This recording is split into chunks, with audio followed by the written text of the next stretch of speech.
Hello friends, तो स्वागत है आप सभी का SPL all update YouTube channel पर। तो फ्रेंड्स, आज की जो हमारी वीडियो होने वाली है वो 8th सेमेस्टर वाले स्टूडेंट्स की होने वाली है। एंड 8th सेमेस्टर वाले जितने भी स्टूडेंट्स हैं जिनके पास ये क्रिएटिंग डिजिटल हिस्ट्री वाला जो सब्जेक्ट है, जो कि एसबीसी के अंदर आता है ये सब्जेक्ट, यानी स्किल बेस्ड कोर्स के अंदर। तो आज की इस वीडियो के अंदर बेसिकली आपका जो क्रिएटिंग डिजिटल हिस्ट्री वाला जो सब्जेक्ट है, इसके जो भी इंपॉर्टेंट क्वेश्चन विद आंसर जो है वो हम डिस्कस करने वाले हैं। एंड आपको मैं बता दूं कि ये जो सब्जेक्ट है इसके नोट्स मैंने आपको इंग्लिश और हिंदी दोनों मीडियम में हमने बना रखी हैं। अगर आप में से किसी भी स्टूडेंट्स को इस नोट्स की ज़रूरत है तो वो स्टूडेंट्स हमें जो है इस नोट्स को हमसे बाई कर सकता है ओनली 50 रुपीज़ की पेमेंट करके। जो भी स्टूडेंट चाहे इंग्लिश या हिंदी मीडियम का हो वो लेना चाहता है इस नोट्स को, तो वो 50 रुपीज़ में इस नोट्स को हमसे बाय कर सकता है। डिस्क्रिप्शन में मैंने सारी इन्फॉर्मेशन दे रखी है कि किस तरीके से आप इस नोट्स को बाय कर सकते हैं। आपको सिंपली करना क्या है, जो भी नोट्स आप बाय करते हो तो इसकी पेमेंट आपको क्यूआर पे करनी है। एंड उसके बाद हमारे जो ईमेल दे रखी है उस ईमेल पर आपको इस जो भी आपका पेमेंट का स्क्रीनशॉट है वो आप हमें शेयर करोगे। एंड सेम उसी नोट पे आपको टीम जो है ये नोट्स प्रोवाइड कर देगी। आपको अपना नेम बताना है और मीडियम ऑफ नोट्स बताना है। एंड सबसे पहले मैं आपको इस नोट्स को दिखा देता हूँ कि कितने टाइप्स के और किस तरीके से हमने जो है इस नोट्स को कवर करा है, कितने तरीके की यहाँ पे फॉर्मेटिंग्स है। मतलब बिल्कुल नोट्स को हमने अच्छे फॉर्मेटिंग में है जो है डिजाइन करा हुआ है, जैसे कि आप एग्जाम में भी सेम वही उसी तरीके से आंसर लिख सकते हैं। बिल्कुल एग्जाम राइटिंग वे में जैसे हम यूज करते हैं वैसे ही इंग्लिश और हिंदी दोनों मीडियम में हमने नोट्स को अच्छे से रेडी करा हुआ है। तो जो भी स्टूडेंट्स अगर इंटरेस्टेड है जिनको नोट्स बाय करना है तो वो इस नोट्स को हमसे बाय कर सकते हैं ओनली 50 रुपीज़ की पेमेंट देकर। तो 50 रुपीज़ की पेमेंट बेसिकली कोई ज़्यादा नहीं होती है आजकल के टाइम के अकॉर्डिंग। अगर मैं देखूँ तो जो भी स्टूडेंट्स इंटरेस्टेड है वो इस नोट्स को बाय कर सकते हैं 50 रुपीज़ की पेमेंट करके। तो सबसे पहले आइए जो है आज की इस वीडियो को स्टार्ट करते हैं। और आपका जो भी ये सब्जेक्ट है क्रिएटिंग डिजिटल हिस्ट्री, इसको जो है डिस्कस करेंगे हम। सबसे पहले आगे वीडियो में बढ़ने से पहले मैं आपको इसके सिलेबस के बारे में बता देता हूँ कि इसके अंदर आपको कितने यूनिट्स पढ़ने हैं और क्या क्या इसका सिलेबस है। पहले मैं आपको सिलेबस इसका डिस्कस करवा देता हूँ, देन उसके बाद फिर मैं आपको पावर पॉइंट की स्लाइड पे लेके चलूंगा और जहाँ पे मैं आपको पहले बेसिक इसका कॉन्सेप्ट क्लियर करूंगा, देन फिर हम इसके इंपॉर्टेंट क्वेश्चन एंड आंसर्स के ऊपर आएंगे। तो फ्रेंड्स, इसके सिलेबस की बात करें तो इसमें आपको जो है टोटल 2 यूनिट्स देखने को मिलेगी। यानी यूनिट 1 जो है आपका वो है public history concept and context, यानी सार्वजनिक इतिहास क्या है, इसकी अवधारणा और संदर्भ के बारे में आप बताइए। यानी पहला जो आपका यूनिट है वो पब्लिक हिस्ट्री के ऊपर डिपेंड है। आपको ओवरऑल जो भी कॉन्सेप्ट बताना है, जो भी क्वेश्चंस पूछे जाएंगे आपको वो पहली यूनिट से पब्लिक हिस्ट्री से ही रिलेटेड पूछे जाएंगे। एंड उसके बाद बात करें जो यूनिट सेकंड है आपका सार्वजनिक इतिहास, यानी जो भी आपका क्रिएटिव पब्लिक हिस्ट्री होता है, यानी सार्वजनिक इतिहास का व्यवहारिक पक्ष होता है, उसके बारे में आपको बात करनी है। ठीक है, तो यूनिट 2 जो है हमारा वो इसी पे बेस है। यानी टोटल जो दोनों यूनिट है हमारा वो मेनली हिस्ट्री के टॉपिक से रिलेटेड है, जिसके अंदर हमें जो भी सार्वजनिक इतिहास होता है, पब्लिक हिस्ट्री होती है, उसके बारे में हमें कॉन्सेप्ट जो है सारी चीजें बतानी है। तो 2 ही यूनिट्स है इस पूरे बुक के अंदर और इन्हीं 2 यूनिट से ही जो है आपको क्वेश्चन पूछे जाएंगे। और तो इन्हीं यूनिट्स से ही आपको क्वेश्चन पूछे जाएंगे और इन्हीं यूनिट्स को ही आपको सिंपल कवर करना है। तो आइए सबसे पहले मैं आपको जो है इसके बेसिक कॉन्सेप्ट को क्लियर कर देता हूँ, देन फिर हम इस क्वेश्चन आंसर की सीरीज पर आते हैं और फिर मैं आपको ये बताता हूँ। पावर पॉइंट की स्लाइड पर आ गए तो आइए प्रेजेंटेशन को स्टार्ट करते हैं और मैं आपको दिखाता हूँ बेसिकली कि आपको इसमें पढ़ना क्या है। तो सबसे पहले जैसा कि मैंने आपको बताया था कि जो हमारा यूनिट है उसका नाम क्या है, मतलब इस पूरी बुक का नाम क्या है, क्रिएटिंग डिजिटल हिस्ट्री। ठीक है, जो कि 8th सेमेस्टर वाले जितने भी स्टूडेंट है जिनके पास ये सब्जेक्ट है उनके लिए जो है ये वीडियो होने वाली है। अब आइए सबसे पहले मैं आपको इसमें बेसिक कॉन्सेप्ट को क्लियर करता हूँ। सबसे पहले जो हम इसमें बेसिक कॉन्सेप्ट समझेंगे कि पब्लिक हिस्ट्री का अर्थ क्या होता है, क्षेत्र और स्कोप के बारे में पढ़ेंगे। मतलब बेसिकली पब्लिक हिस्ट्री का मीनिंग क्या होता है एंड इसका स्कोप क्या है और पब्लिक हिस्ट्री का मतलब क्या है, सबसे पहले जो हम इसको समझेंगे। तो परिचय में बात करें तो पब्लिक हिस्ट्री या सार्वजनिक इतिहास जिसे हम हिंदी में बोलते हैं, ये इतिहास की वह शाखा है जिसमें इतिहास को केवल विश्वविद्यालयों यानी कि यूनिवर्सिटी या शोध संस्थाओं तक सीमित ना रखकर उसको आम जनता तक पहुंचाया जाता है, उसी को हम क्या कहते हैं, पब्लिक हिस्ट्री कहते हैं। इसका उद्देश्य क्या होता है, इतिहास को सरल, रोचक और जन सामान्य के लिए उपयोगी बनाना इसका जो है मेन काम होता है। यानी पब्लिक हिस्ट्री जो होता है वो इतिहास की वह शाखा है जिसमें इतिहास को केवल विश्वविद्यालय तक नहीं सीमित रखा जाता, बल्कि जो इतिहास का जो कॉन्सेप्ट होता है उसको इजी बनाकर रोचक तरीके से जो पब्लिक है, जो लोग हैं, उन तक इसको पहुंचाने का काम किया जाता है। उसी को हम पब्लिक हिस्ट्री या सार्वजनिक इतिहास कहते हैं। पब्लिक हिस्ट्री के अर्थ की बात करें तो पब्लिक पब्लिक मतलब क्या होता है, जनता, यानी ऐसी जनता जो नॉर्मल जैसे हम आप सब जो बाकी लोग हैं ये सब क्या है, पब्लिक है ना।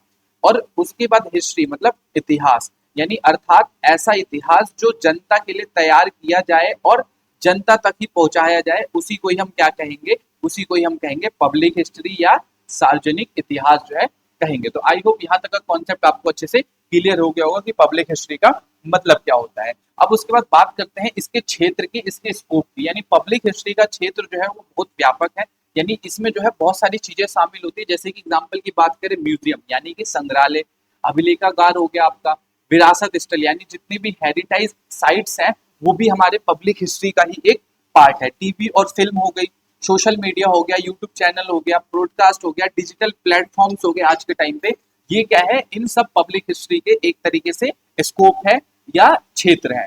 ठीक है, अब इसी में ये बात करते हैं सबसे पहले इसकी मुख्य विशेषताओं की। तो ये बेसिकली इसके जो मेन फीचर्स है वो क्या है, तो ये इतिहास को सरल भाषा में प्रस्तुत करने का क्या है, एक माध्यम है। जैसे इसमें क्या होता है, जनता की भागीदारी बढ़ती है, सांस्कृतिक विरासत का जो है इसके द्वारा संरक्षण किया जाता है और डिजिटल माध्यमों का उपयोग करके जो है इस तरीके की हिस्ट्री को पब्लिक तक, जनता तक पहुंचाने का काम किया जाता है। ठीक है, अब इसी में हम बात करेंगे पब्लिक हिस्ट्री और एकेडमिक हिस्ट्री में अंतर एवं समानता के बारे में, यानी पब्लिक हिस्ट्री क्या होता है और जो एकेडमिक हिस्ट्री होता है उन दोनों में फर्क क्या है। तो एकेडमिक हिस्ट्री का मतलब होता है कि ऐसा इतिहास जैसे शैक्षणिक इतिहास, मतलब जो किसी भी शिक्षा संस्थानों में पढ़ाया जाता हो, यानी कोई एकेडमिक सब्जेक्ट हो।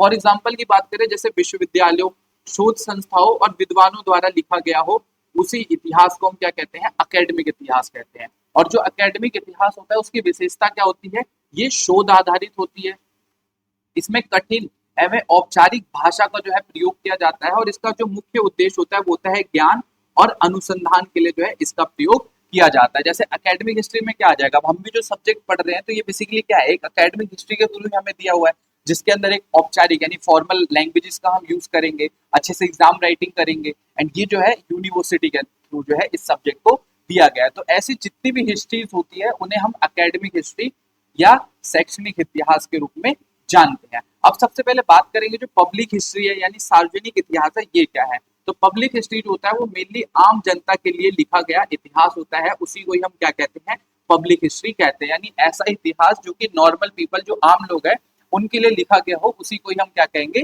पब्लिक हिस्ट्री कहेंगे। ये सरल और रोचक भाषा में जो है लिखा होता है, यानी किसी भी तरीके की फॉर्मल लैंग्वेजेस इसमें जो है इस्तेमाल नहीं की जाती है, बिल्कुल इजी एंड इसको रोचक तरीके से लिखा जाता है, जो कि जन संपर्क और जागरूकता का एक मुख्य उद्देश्य होता है पब्लिक हिस्ट्री या सार्वजनिक इतिहास। अब इसी में हम बात करें दोनों के बीच डिफरेंस की, यानी एकेडमिक हिस्ट्री में क्या फर्क होता है और पब्लिक हिस्ट्री में क्या फर्क होता है, इसकी बात करें तो सबसे पहले भाषा की बात करें तो जो एकेडमिक हिस्ट्री होती है उसकी लैंग्वेज काफी ज्यादा मुश्किल होती है, कठिन होती है, डिफिकल्ट होती है। वहीं जो पब्लिक हिस्ट्री होता है उसकी जो लैंग्वेज होती है, उसकी जो भाषा होती है वो सरल होती है, इजी होती है। और पाठक की बात करें तो एकेडमिक हिस्ट्री में जो है विद्वानों द्वारा जो है इसका पाठक किया जाता है, और पब्लिक हिस्ट्री के अंदर क्या होता है, जो आम जनता होती है, जो नॉर्मल पीपल होते हैं, जो जनरल लोग होते हैं, उन तक जो है इस इतिहास को पहुंचाने का काम किया जाता है। ठीक है, उद्देश्य की बात करें तो जो एकेडमिक हिस्ट्री होता है उसका उद्देश्य होता है शोध, यानी किसी तरीके की रिसर्च करना, शोध करना। और वहीं पब्लिक हिस्ट्री का क्या काम होता है, जनता के अंदर जागरूकता लाना या उन्हें अवेयर करने का जो काम होता है वो पब्लिक हिस्ट्री ही करता है। अब एकेडमिक हिस्ट्री किस तरीके के माध्यमों का प्रयोग करता है, तो एकेडमिक हिस्ट्री में जैसे पुस्तकों का यूज करा जाता है, शोध पत्रों का यूज किया जाता है, किसी तरीके की कोई मान लो लाइब्रेरी है, वहां पर जाके आपने किसी पुस्तक का यूज कर लिया, किसी ने कोई रिसर्च करा था, उसका कोई आर्टिकल था वो आपने पढ़ लिया।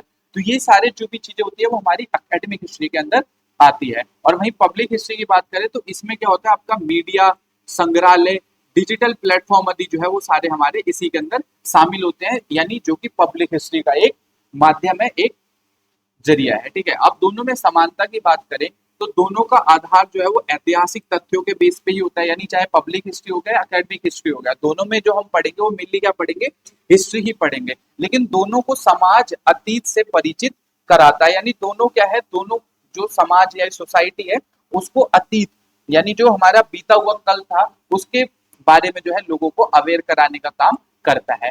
दोनों इतिहास जो है वो संरक्षण में योगदान देने का भी कार्य करते हैं। उसके बाद बात करें पब्लिक हिस्ट्री के रूप की, तो पब्लिक हिस्ट्री के रूप क्या होते हैं, तो पब्लिक हिस्ट्री का जो रूप है वो अलग अलग दिखाई हमें देता है। जैसे कि बात करें म्यूजियम यानी कि संग्रहालय, यानी ऐतिहासिक वस्तुओं का संरक्षण करना, ये क्या है, एक तरीके से पब्लिक हिस्ट्री हो गया। जनता को इतिहास से जोड़ना, ये क्या हो गया, पब्लिक हिस्ट्री का एक रूप हो गया। उदाहरण की बात करें जैसे नेशनल म्यूजियम जो है वो इसका काफी बड़ा एग्जाम्पल है। हेरिटाइज यानी विरासत स्थलें होगी, जैसे ऐतिहासिक इमारत, स्मारक जो है ये क्या करती है, सांस्कृतिक पहचान का एक प्रतीक है, जिसको जो है लोग देखने जाते हैं, समझने की कोशिश करते हैं। एग्जाम्पल में बात करेंगे तो ताजमहल जो है इसका सबसे बड़ा एग्जाम्पल है। उसके बाद बात करें जो भी अभिलेखागार यानी आर्काइवल जो स्थल होते हैं, यानी पुराने दस्तावेज और रिकॉर्ड का जो संग्रह होता है वो शोध कार्य में उपयोग किया जाता है। जैसे नेशनल आर्काइव ऑफ इंडिया, यानी किसी भी तरीके की शोध करनी है, किसी भी तरीके की रिसर्च करनी है तो उसमें भी जो है इसका यूज होता है। मीडिया की बात करें तो मीडिया में जो मेनली हम यूज करेंगे जैसे कि टीवी हो गया, फिल्म हो गया, डॉक्यूमेंट्री होगी, रेडियो हो गया, या इतिहास को रोचक तरीके से प्रस्तुत करने के जो साधन होते हैं वो सारे हमारे पब्लिक हिस्ट्री के अंदर ही आते हैं। यानी म्यूजियम, विरासत स्थल हो गए, अभिलेखागार हो गया, मीडिया हो गया, ये सारे पब्लिक हिस्ट्री के ही अलग अलग रूप है। अब historian, audience and public engagement की बात करें तो इतिहासकार की इसमें भूमिका क्या होती है, तो इतिहासकार क्या करता है, ऐतिहासिक तथ्यों का अध्ययन करता है तथा सही जानकारी जनता तक पहुंचाने का काम किसका होता है, एक इतिहासकार का। ठीक है, इनमें मिथक और गलत धारणाओं को दूर करने का कार्य भी जो है हिस्टोरियन के द्वारा किया जाता है। और ऑडियंस या दर्शक जो होती है, जो जनता होती है, जो इसको पढ़ने वाली है, देखने वाली है, उसका काम वो कौन होती है, तो जैसे विद्यार्थी हो गए, शोधकर्ता हो गए, आम नागरिक हो गए, और कोई भी पर्यटक वगैरह जो है वो इसी के पार्ट होते हैं। अब बात करें पब्लिक इंगेजमेंट की, यानी पब्लिक इन सारी हिस्ट्री से इंगेज कैसे रहती है, तो इतिहासकार जनता से जुड़ने के लिए विभिन्न माध्यमों का उपयोग करता है, जैसे कि सोशल मीडिया। यानी कोई भी अगर वो अपनी रिपोर्ट्स बता रहा है किसी जगह पर, अगर उसने रिसर्च करा है तो वो सोशल मीडिया का यूज करके उस चीज का प्रचार कर सकता है, लोगों तक उसकी अवेयरनेस पहुंचा सकता है, लोगों को बता सकता है। यानी पब्लिक इंगेजमेंट वो कैसे लेगा, सोशल मीडिया के थ्रू। ब्रॉडकास्ट यानी ब्रॉडकास्ट वो कर सकता है जिससे पब्लिक की इंगेजमेंट मिल सकती है। वो डॉक्यूमेंट्री बना सकता है, सार्वजनिक व्याख्यान कर सकते हैं, किसी तरीके के ब्लॉग को वो लिख सकता है जिससे पब्लिक इंगेजमेंट बनेगी और लोग उस कॉन्सेप्ट के बारे में, उस इतिहास के बारे में पढ़ेंगे और उसको जानने की कोशिश करेंगे। ठीक है, तो आई होप यहाँ तक का कॉन्सेप्ट आपको क्लियर हो गया होगा। अब इसके महत्व की बात करें तो ये इतिहास के प्रति रुचि बढ़ाने का कार्य करती है, सांस्कृतिक चेतना विकसित होती है इससे, और समाज अपने अतीत को समझता है और उसे परखने का भी कोशिश करता है। ठीक है, अब इसी में बात करें जो हमारा यूनिट 2 है, यूनिट 1 के अंदर तो आपको सारे वही कॉन्सेप्ट पढ़ने हैं कि बेसिकली जो हमारा पब्लिक हिस्ट्री होता है वो क्या होता है और जो एकेडमिक हिस्ट्री होता है वो क्या होता है, दोनों के बीच में डिफरेंस और जो कुछ कॉन्सेप्ट है वो हम पढ़ेंगे। और इसी में ही हम जो है यूनिट 2 पढ़ेंगे जिसके अंदर हम सार्वजनिक इतिहास का व्यवहारिक पक्ष देखेंगे, यानी जो हमारा सार्वजनिक इतिहास होता है पब्लिक हिस्ट्री का, उसके अंदर के जो व्यवहारिक पक्ष है उसको पढ़ेंगे। अब इसमें बात करें history, broadcast, audio video formats, यानी परिचय की बात करें तो ब्रॉडकास्ट क्या है, एक डिजिटल ऑडियो वीडियो का माध्यम है जिसमें इतिहास को कहानी की तरह प्रस्तुत किया जाता है। जैसे अभी आप अगर एग्जांपल की बात करूं मैं, तो यूट्यूब पे आप बहुत सारे ऐसे बंदे देखेंगे या बहुत सारे ऐसे चैनल देखेंगे जो क्या करते हैं, यूट्यूब पे ब्रॉडकास्ट से रिलेटेड वीडियो बनाते हैं, ठीक है, और उससे लोगों को अवेयर कराने की कोशिश करते हैं। इसका प्रकार क्या होता है, ये ऑडियो ब्रॉडकास्ट हो सकता है, यानी जिसमें केवल साउंड या आवाज हो, ये जो है गाने आदि का जो है इसमें उपलब्ध करवाए जा सकते हैं। ठीक है, ये वीडियो ब्रॉडकास्ट हो सकता है, यानी वीडियो के साथ जो है किसी भी चीज की प्रस्तुति करना भी इसके अंदर शामिल होता है। और ब्रॉडकास्ट जो मेनली करा जाता है उसका सबसे मेन एग्जांपल आज के टाइम पे जो हमें देखने को मिलता है वो है यूट्यूब। यानी यूट्यूब जो है वो काफी ज्यादा लोकप्रिय है किसी भी तरीके के ब्रॉडकास्ट को देखने के लिए। आई होप आप में से भी बहुत सारे ऐसे स्टूडेंट्स होंगे जिन्होंने यूट्यूब पर भी किसी ना किसी के ब्रॉडकास्ट वीडियो जरूर देखे होंगे। ठीक है, तो मेनली ये जो आपका पूरा सिलेबस है ना, ये इसी कॉन्सेप्ट से रिलेटेड है, काफी इजी है, इजीली आप इसको अटेम्प्ट भी कर लोगे इसके पेपर को और अच्छे मार्क्स भी आ जाएंगे, तो उसकी आपको टेंशन नहीं लेनी है। ठीक है, विशेषता की बात करें तो ये आसान पहुंच होती है, इससे रोचक प्रस्तुति होती है और युवा पीढ़ी में लोकप्रियता का हासिल करने का ये सबसे बड़ा जरिया है।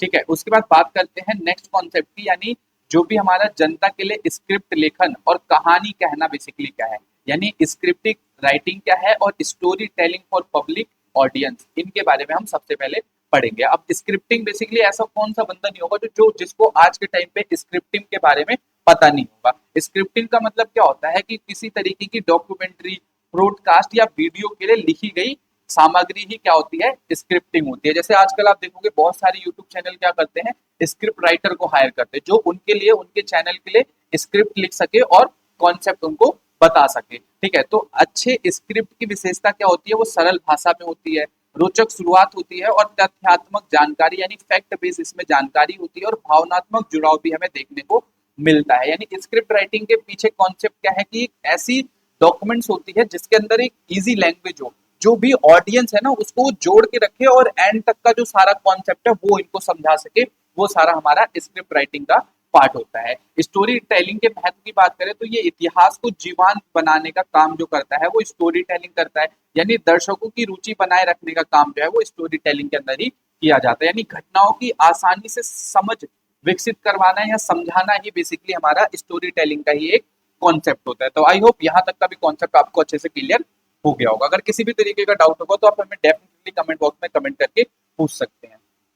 अब नेक्स्ट कॉन्सेप्ट की बात करें हम इसमें writing blogs and short historical ऐसे की, यानी ब्लॉग और छोटा ऐतिहासिक निबंध बेसिकली क्या होता है इसकी बात करें तो ब्लॉग राइटिंग या निबंध लेखन बेसिकली क्या होता है, ये इंटरनेट पर लिखे गए लेख होते हैं। यानी आप में से कुछ स्टूडेंट्स ऐसे होंगे जो कभी ना कभी जिन्होंने जरूर ब्लॉग लिखा होगा, चाहे उनका कोई ऐसा मतलब वेबसाइट होगा जिसपे वो लिखते होंगे। ठीक है, जिसमें काफी ज्यादा जो है हमारे अलग अलग बहुत सारे वेबसाइट है जो इसमें फेमस है। ठीक है, जो कि सरल एवं आकर्षक शैली में लिखने का एक जरिया होता है। यानी हिस्टोरिकल ऐसे की बात करें तो किसी ऐतिहासिक विषय पर संक्षिप्त लेख लिखना, यानी इन डिटेल या इन ब्रीफ किसी भी तरीके के कंटेंट को बताना ही हमारा हिस्टोरिकल ऐसे होता है। इसके मेन तत्व की बात करें, मेन फीचर्स की बात करें, वो क्या होता है तो इससे सही तथ्य यानी जो राइट फैक्ट है उसके बेस पर हम इस पे लिखेंगे। हमारी जो लैंग्वेज होगी उसको हम सरल इजी लैंग्वेज में बताएंगे और क्लियरिफाई करके बताएंगे उस कॉन्सेप्ट को, और एक गुड कंक्लूजन, एक अच्छा कंक्लूजन, उचित निष्कर्ष भी जो है उसके अंदर हम देंगे किसी भी तरीके के ब्लॉग राइटिंग के अंदर। ठीक है, अब उसके बाद बात करते हैं नेक्स्ट जो हमारा कॉन्सेप्ट है वो है डिजिटल प्लेटफॉर्म के माध्यम से सार्वजनिक इतिहास का प्रसार। यानी जो भी हमारा पब्लिक हिस्ट्री है उसको डिजिटल प्लेटफॉर्म्स का यूज करके किस तरीके से हम अलग अलग जगह पर फैलाते हैं। तो इसमें प्रमुख जो माध्यम होता है वो सबसे बड़ा माध्यम आज के टाइम पर है सोशल मीडिया। यानी किसी भी तरीके की न्यूज या किसी भी तरीके का हमें मूवमेंट, हिस्टोरिकल मूवमेंट या कुछ भी कॉन्सेप्ट बताना है तो उसके लिए हम किसका यूज करते हैं, सोशल मीडिया। किसी तरीके की वेबसाइट पे हम कोई कंटेंट बता सकते हैं, कोई ब्लॉग हो गया, ब्लॉग राइटिंग के थ्रू हमें बता सकते हैं, यूट्यूब पर वीडियो बना के उस कॉन्सेप्ट को बता सकते हैं, किसी तरीके का जो ब्रॉडकास्ट होता है उसका भी यूज करके हम बता सकते हैं। इसके लाभ क्या होते हैं तो ये तेजी से जो है प्रसार होता है, यानी अलग अलग लोगों तक काफी हाई स्पीड में पहुंचता है और इसमें पूरे वर्ल्ड वाइड जो है हम पब्लिक को जोड़ सकते हैं। और ये इसमें युवाओं यानी जो न्यू जनरेशन है उनकी भागीदारी भी हमें इसमें काफी ज्यादा देखने को मिलती है। और इसमें हमें कौन कौन सी चुनौतियों का सामना करना पड़ता है तो गलत जानकारी का इसमें जो है काफी जल्दी प्रसार हो जाता है, और शोध की जो विश्वसनीयता होती है यानी ये जो डॉक्यूमेंट्स है, जो भी चीज हमने बताई है वो बेसिकली कितनी सही है या कितनी गलत है उसको हमें कभी कभी आइडेंटिफाई करने में मुश्किलें जो है देखने को मिलती है, मुश्किलों का सामना हमें इसमें करना पड़ सकता है। ठीक है, तो आई होप फ्रेंड्स आपको यहाँ तक के कॉन्सेप्ट जो है वो अच्छे से क्लियर हो गए होंगे। तो मैंने आपको जो इसके अंदर के बेसिक कॉन्सेप्ट है वो मैंने आपको बता दिया है। अब हम इसके इंपॉर्टेंट क्वेश्चन आंसर की तरफ चलते हैं। अब हम अपने क्वेश्चन आंसर्स को स्टार्ट करते हैं। तो सबसे पहला जो हमारा क्वेश्चन है, क्वेश्चन नंबर 1, उसकी बात करें तो पहला क्वेश्चन ही आपसे ये पूछा जाएगा कि पब्लिक हिस्ट्री के अर्थ, विशेषता और महत्व की व्याख्या कीजिए। यानी जो हमारा सार्वजनिक इतिहास होता है, यानी explain the meaning of meaning, characteristic और इंपॉर्टेंस ऑफ पब्लिक हिस्ट्री। यानी बेसिकली आपको जो सार्वजनिक इतिहास है उसकी विशेषता, महत्व और उसके अर्थ को आपको बताना है। अच्छा, सबसे पहले कोई भी क्वेश्चन करने से पहले आप क्या बताएंगे, उसका इंट्रोडक्शन बताएंगे। तो वैसे ही हम सेम इसके इंट्रोडक्शन की बात करें तो इसमें आप ये बताएंगे कि इतिहास केवल अतीत की घटनाओं का अध्ययन नहीं है बल्कि यह समाज की स्मृति, संस्कृति और पहचान का एक आधार है। यानी इतिहास क्या है, सिर्फ और सिर्फ किसी अतीत या बीते हुए कल की घटनाओं को जानने का एक माध्यम नहीं है, बल्कि ये समाज की जो स्मृति है, यानी उस समय जो सोसाइटी में जो हुआ था, सोसाइटी की जो मेमोरी है वो है, ये संस्कृति है यानी कल्चर है, एंड जो भी इसके आधार है, कल्चर्स एंड आइडेंटिटी का एक आधार है। यानी पहले जो इतिहास था वो मुख्यतः विश्वविद्यालय, शोध संस्थाओं और विद्वानों तक ही जो है सीमित था, लेकिन आधुनिक समय में जो इतिहास है उसको जो है आम जनता तक पहुंचाने की आवश्यकता महसूस हुई, और इसी विचार से ही पब्लिक हिस्ट्री या सार्वजनिक इतिहास की अवधारणा जो है विकसित हुई। यानी पहले की जो हिस्ट्री थी वो सिर्फ और सिर्फ क्या थी, बस रिसर्च बेस पे कॉन्सेप्ट पढ़ाया जाता था, चाहे स्कूलों में हो गया, चाहे यूनिवर्सिटी में हो गया, या किसी अन्य संस्थाओं में सिर्फ और सिर्फ बताया जाता था। लेकिन आज के टाइम पे, मॉडर्न टाइम में क्या हो रहा है, जो जरूरत पड़ रही है, नीड जो है वो है कि पब्लिक हिस्ट्री को सभी लोगों तक जो है पहुंचाना इनका मेन कॉन्सेप्ट है। पब्लिक हिस्ट्री की बात करें तो ऐसी हिस्ट्री होती है जो इतिहास को जनता जनता के लिए सरल, रोचक और उपयोगी रूप से प्रस्तुत करने का एक कार्य करती है। यानी public history is the work to presenting history in a simple, engaging and useful from all the public. यानी लोगों को यूजफुल तरीके से इंगेज करके इजिली अच्छे से सारे कॉन्सेप्ट को बताना ही हमारा क्या होता है, पब्लिक हिस्ट्री होता है। ये इतिहास को पुस्तक और शोध पत्र से बाहर निकालकर संग्रहालय, स्मारक, फिल्म, सोशल मीडिया, ब्रॉडकास्ट और डिजिटल प्लेटफॉर्म तक पहुंचाने का एक माध्यम है। यानी लोगों को क्या करना है, म्यूजियम से कॉन्सेप्ट को बताना, अलग अलग जो भी ब्रॉडकास्ट होते हैं, मीडिया चैनल्स हो गए, या सोशल मीडिया का यूज करके लोगों को पब्लिक हिस्ट्री के बारे में अवेयर कराना ही इसी का एक माध्यम है। अब सबसे पहले समझेंगे जो पब्लिक हिस्ट्री है, उसका मेन मीनिंग क्या है, यानी मीनिंग ऑफ पब्लिक हिस्ट्री की बात करें तो सबसे पहले इसकी परिभाषा में आप ये बता सकते हैं कि जो पब्लिक हिस्ट्री है वो इतिहास है जो आम जनता के लिए तैयार की जाती है। यानी पब्लिक हिस्ट्री क्या है, एक ऐसा इतिहास है जो आम जनता होती है, जो नॉर्मल पब्लिक होती है, उनके लिए ये यूज की जाती है, जो जनरल पब्लिक होती है उनके लिए, और जिसमें विभिन्न सार्वजनिक माध्यमों के द्वारा जो है इसको प्रस्तुत किया जाता है। यानी अलग अलग मेथड्स जो होते हैं उसका यूज करके जो है इसको पब्लिक करना ही होता है। यानी इन अदर वर्ड्स हम कहें तो हम ये कह सकते हैं कि इतिहास का एक ऐसा रूप है जो जनता की भागीदारी, समझ और रुचि को ध्यान में रखकर प्रस्तुत किया जाए, उसे ही पब्लिक हिस्ट्री कहा जा सकता है। यानी ऐसा इतिहास जो पब्लिक के लिए हो, उनकी जो नेचर है, उनका जो बिहेवियर है, उनकी जो अंडरस्टैंडिंग है, उसको समझकर लोगों तक ही पहुंचाना क्या होता है, पब्लिक हिस्ट्री हमारा होता है। ठीक है, ये केवल इतिहास लिखने तक सीमित नहीं होता, बल्कि इतिहास को समाज से जोड़ने का कार्य भी करता है, उसी को ही हम पब्लिक हिस्ट्री कहते हैं। अब बात करेंगे सबसे पहले कि पब्लिक हिस्ट्री की उत्पत्ति कैसे हुई। मीनिंग आई होप आपको समझ में आ गया होगा। अब इसकी उत्पत्ति की बात करें तो 1970 के दशक में विशेष रूप से अमेरिका और यूरोप में पब्लिक हिस्ट्री का विकास हुआ। यानी 1917 के टाइम पर अमेरिका एंड यूरोप में जो है इस हिस्ट्री की, पब्लिक हिस्ट्री की जो है विकास यात्रा शुरू हो गई थी, और इसका जो उद्देश्य था वो था इतिहासकार को केवल अकेडमिक क्षेत्र तक सीमित ना रखकर समाज के साथ जोड़ने का कॉन्सेप्ट इन्होंने शुरू किया। यानी वो बेसिकली चाहते थे कि जो भी it is aim was to engage with society rather the confining historian to the academic sphere. यानी एकेडमिक का जो स्फेरा था, एकेडमिक का जो युग था, उससे हटकर लोगों को अच्छे से इतिहास के साथ जोड़ना ही बेसिकली पब्लिक हिस्ट्री होता है। यानी आज जो है वो पब्लिक हिस्ट्री विश्व में महत्वपूर्ण अध्ययन के क्षेत्र के रूप में देखने को हमें मिलता है। यानी पूरे वर्ल्ड में जो है ये आज के टाइम पर काफी ज्यादा फेमस हो चुका है। अब सबसे पहले बात करेंगे कि पब्लिक हिस्ट्री की प्रमुख विशेषता क्या होती है, यानी की फीचर्स क्या होती है, उसकी बात करें तो ये जनता के केंद्रित इतिहास होते हैं। यानी पब्लिक का मतलब मैंने बताया ना, जनता, तो ऐसा इतिहास जो कि क्या हो, पब्लिक के लिए हो, पब्लिक के जरूरत के हिसाब से बनाया गया हो, उसी को हम पब्लिक हिस्ट्री कहेंगे। यानी पब्लिक हिस्ट्री का मुख्य उद्देश्य होता है जो जनता तक इतिहास को पहुंचाना। यानी इसमें आम लोगों की रुचि, समाज को महत्व दिया जाता हो, इसमें इतिहास को सरल भाषा में प्रस्तुत किया जाता हो, उसी को ही हम पब्लिक हिस्ट्री कहते हैं। यानी कॉमन पीपल जो होते हैं उनको हिस्ट्री को प्रेजेंट करना इन सिंपल वर्ड्स, उसी को हम पब्लिक हिस्ट्री कहेंगे। सरल और रोचक प्रस्तुति की बात करें, यानी सिंपल एंड इजी लैंग्वेजेस में इसको बताना ही हमारा मेन कॉन्सेप्ट होता है। यानी एकेडमिक हिस्ट्री की तुलना में जो पब्लिक हिस्ट्री होती है उसको अधिक रोचक जो है होती है, और इसको कहानी शैली यानी स्टोरी टेलिंग का प्रयोग करके बताया जा सकता है, चित्र, वीडियो, ऑडियो का उपयोग करके बताया जा सकता है, या कोई भी डॉक्यूमेंट्री या ब्रॉडकास्ट का इस्तेमाल करके जो है इस इतिहास को लोगों को आसानी से समझाने की कोशिश की जा सकती है। ठीक है, अब इसके विभिन्न माध्यमों को कौन कौन से अलग अलग जो माध्यम है, कौन कौन से मीडिया के डिफरेंट टाइप्स है जिनका यूज करके इस तरीके के इतिहास को बताया जा सकता है। तो पब्लिक हिस्ट्री केवल पुस्तक तक सीमित नहीं होती है, इसके प्रमुख माध्यम होते हैं जैसे कि संग्रहालय यानी कि म्यूजियम हो गया, ठीक है, अभिलेखागार यानी आर्काइव्स हो गए, ठीक है, विरासत स्थल यानी हेरिटेज स्टेट हो गए, टीवी या फिल्म के थ्रू इसको बताना, सोशल मीडिया का यूज करके इस कॉन्सेप्ट को बताना, ब्लॉग या वेबसाइट के थ्रू या किसी यूट्यूब चैनल के थ्रू जो है इस सारे कॉन्सेप्ट को बताना। तो एग्जाम्पल आप देख सकते हैं, कोई यूट्यूब चैनल या विकीपीडिया जो है इसके मेन एग्जाम्पल्स में से एक है। अब इसमें जन भागीदारी और पब्लिक पार्टिसिपेंट की बात करें तो वो कैसे होता है, तो इसमें जनता केवल दार्शनिक नहीं होती, यानी मतलब सिर्फ और सिर्फ देखने वाली नहीं होती, यानी is not just a decide but also to participate, मतलब ये बेसिकली किसी भी कॉन्सेप्ट को देखते नहीं, उसमें पार्टिसिपेट भी करते हैं। जैसे उदाहरण की बात करें, स्थानीय इतिहास की परियोजना हो गई, सांस्कृतिक कार्यक्रम हो गए और विरासत संरक्षण अधिनियम वगैरह या अभियान हो गया, ये सारे इसके मेन कॉन्सेप्ट में से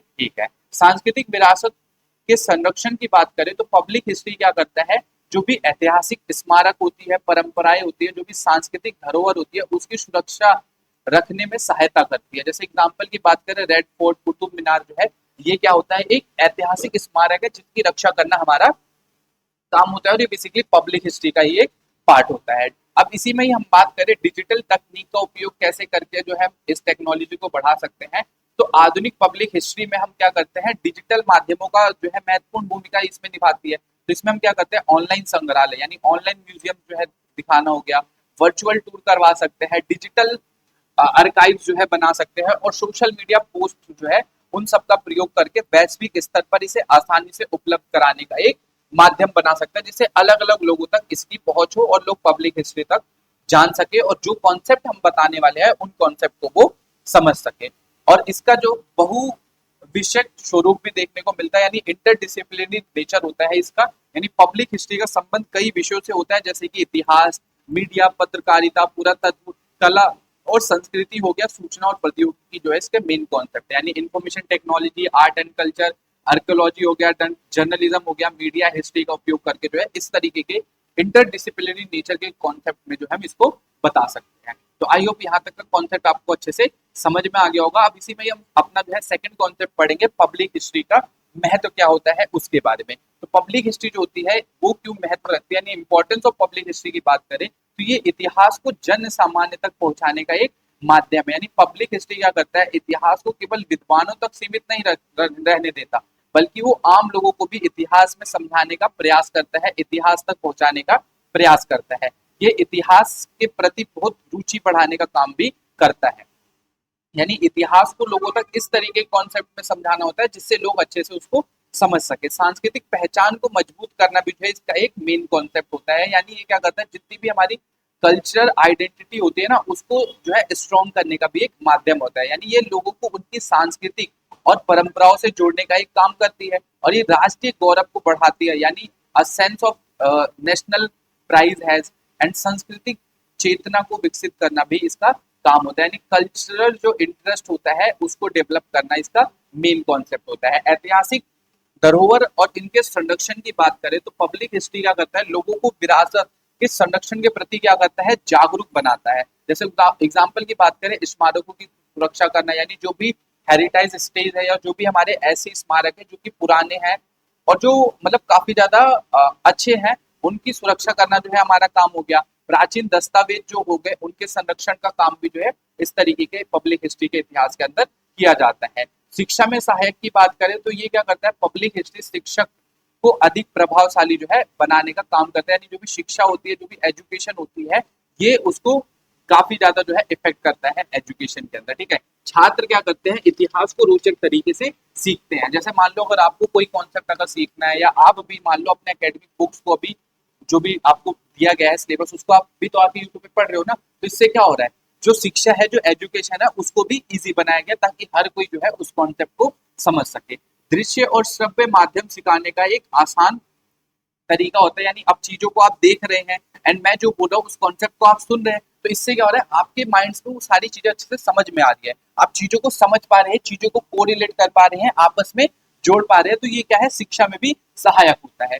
पर्यटनों को बढ़ावा भी देने का क्या है, एक तरीके का ये माध्यम है, यानी ऐतिहासिक स्थल जो है वो पर्यटन का प्रमुख केंद्र बनाती है, जैसे कि ताजमहल हो गया, हम्पी हो गया। इससे क्या होता है, देश की जो अर्थव्यवस्था होती है उसको भी लाभ मिलता है, यानी बाहर से जो पर्यटन होते हैं, जो फॉरेनर्स होते हैं, वो इसी तरह जो भी हमारे अलग अलग जो हेरिटेज प्लेसेस है उनको ही तो देखने को आते हैं ना, जो अलग अलग हमारे पुराने स्मारक हो गए, तो उससे क्या होता है, हमारी जो इकोनॉमिक कंडीशन है वो भी बूस्ट होती है, उसको भी प्रॉफिट होता है।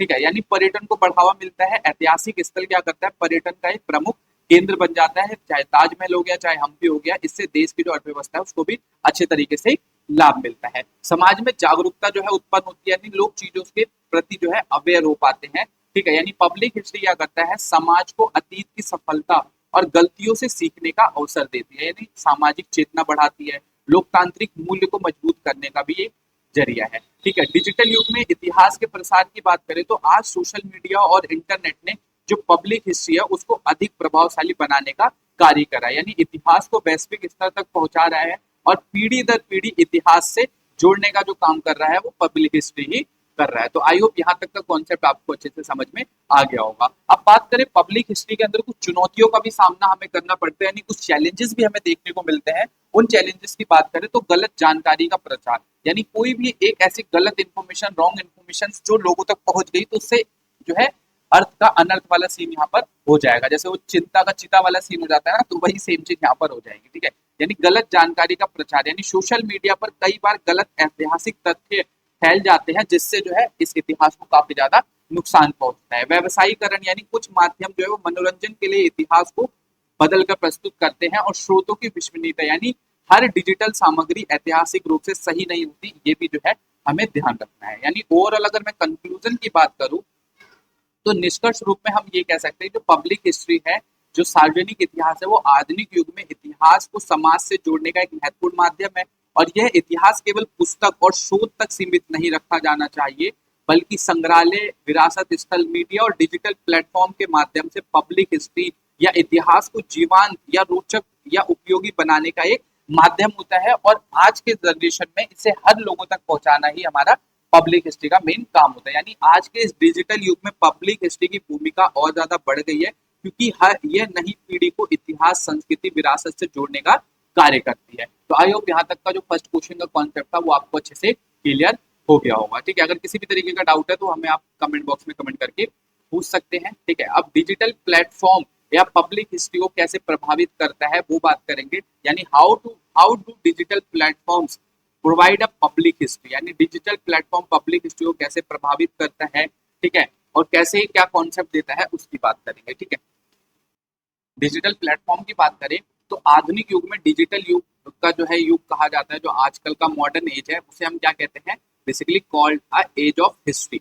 यानी इसमें इंटरनेट, सोशल मीडिया और डिजिटल तकनीकों के ज्ञान और सूचना के प्रसार के तरीके को पूरी तरह से बदल दिया। यानी इतिहास भी इससे अछूता नहीं रहा। यानी पहले इतिहास मुख्यतः, यानी पहले जो हम हिस्ट्री पढ़ते थे वो पुस्तकों, शोध पत्र और संग्रहालयों तक सीमित था, लेकिन अब जो है वो डिजिटल प्लेटफॉर्म के माध्यम से इतिहास को विश्व भर में आसानी से पहुंचाए जाने का एक माध्यम है। यानी पब्लिक हिस्ट्री, सार्वजनिक इतिहास का जो मुख्य उद्देश्य होता है वो इतिहास को आम जनता तक पहुंचाना, और डिजिटल प्लेटफॉर्म इस उद्देश्य को पूरा करने का सबसे प्रभावशाली माध्यम है। यानी पहले जो इतिहास होता था, पहले की जो हिस्ट्री होती थी उसको हम किससे पढ़ते थे, बुक्स के थ्रू, अलग अलग शोध पत्र के थ्रू, अलग अलग संग्रहालय या म्यूजियम्स में जाके उस कॉन्सेप्ट को हम देखते थे। जो भी अलग अलग जो इतिहासकार होते थे उन्होंने उस कॉन्सेप्ट को जो समझा, जो बुक्स लिखी, हम उसको पढ़ते थे। लेकिन आज के टाइम पे अगर मुझे किसी भी कॉन्सेप्ट से रिलेटेड जानना है, जैसे मुझे मान लो ताजमहल के बारे में समझना है, तो मैं एक क्लिक करूंगा तो यूट्यूब पे लाखों वीडियो आ जाएंगी।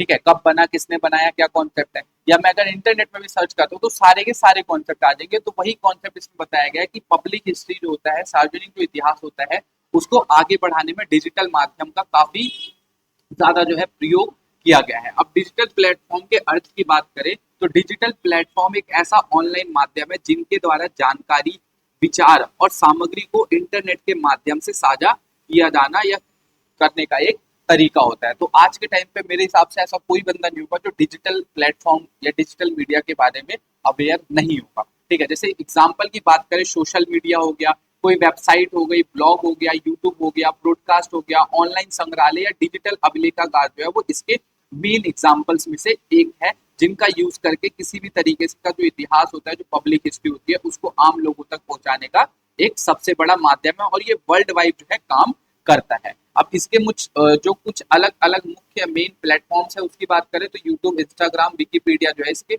मेन प्लेटफॉर्म्स में से एक है। अब पब्लिक हिस्ट्री में डिजिटल प्लेटफॉर्म की भूमिका की बात करें, यानी role of the digital platform in public history, तो इसका क्या रोल होता है, तो ये इतिहास को वैश्विक पहुंच प्रदान करता है। यानी डिजिटल प्लेटफॉर्म ने इतिहास को सीमाओं से मुक्त कर दिया। यानी जो ऐसा था ना कि मतलब एक ऐसा हिस्ट्री जो सिर्फ इंडिया तक ही सीमित है और बाहर के लोग नहीं जान पा रहे, या बाहर का इतिहास है जो सिर्फ वहीं के लोग जान पा रहे हैं और इंडिया के लोग नहीं जान पा रहे हैं, उस कड़ी को इसने तोड़ने का, ब्रेक करने का काम करा। यानी अब कोई भी व्यक्ति दुनिया के किसी भी हिस्से से ऐतिहासिक जानकारी जो है वो प्राप्त कर सकता है, चाहे ऑनलाइन सामग्री वो 24 घंटे में उपलब्ध रहती है। यानी जब मन उसका कहे तब वो उस कॉन्सेप्ट को पढ़ सकता है, उस कॉन्सेप्ट को देख सकता है। जैसे उदाहरण की बात करें, भारत का कोई छात्र जो है, इंडियन स्टूडेंट जो है, वो अमेरिका के संग्रहालय, यूरोप के ऐतिहासिक अभिलेखों को ऑनलाइन देख सकता है, उन्हें पढ़ सकता है, उन्हें समझ सकता है बिना अमेरिका या यूरोप गए हुए। इतिहास को सरल और रोचक बनाना भी जो है इसका मेन काम, यानी इसने क्या करा, इतिहास को सरल और रोचक बना दिया। यानी डिजिटल माध्यम ने इतिहास को केवल पढ़ने का विषय नहीं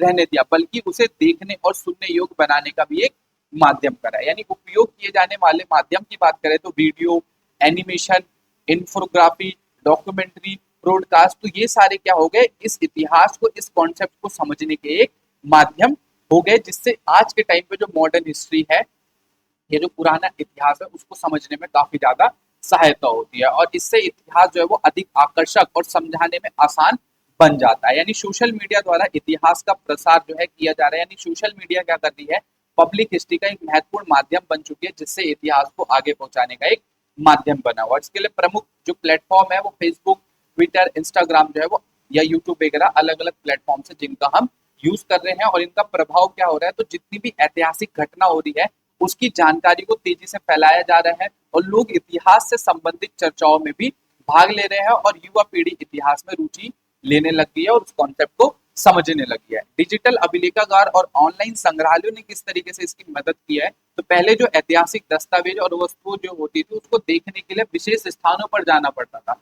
लेकिन आज वो क्या है, ऑनलाइन उपलब्ध है। जैसे कि national archives of India, Indian museums हो गए। और इसका लाभ क्या हुआ कि दस्तावेज जो है इसमें सुरक्षित है, और शोध कार्य इस पे जो है आसानी से हो सकते हैं, और अधिक लोग इतिहास तक पहुंच पाते हैं। इसका एक ये मेन माध्यम है। ठीक है, तो अब इसी में बात करें कि वर्चुअल टूल और डिजिटल प्रदर्शनी की। तो इसमें जो वर्चुअल टूर है और डिजिटल प्रदर्शनी है, तो डिजिटल तकनीक ने वर्चुअल टूर या आभासी भ्रमण के संभव को बनाया। यानी वर्चुअल टूर भी हम लोग कर रहे हैं। क्या कर रहे हैं, लोग घर बैठे ऐतिहासिक स्थलों का भ्रमण करते हैं, जैसे 3D तकनीक हो गया, VR यानी वर्चुअल रियलिटी का उपयोग करके उसको घर बैठे ही चीजों को एक्सप्लोर कर रहे हैं, देख रहे हैं।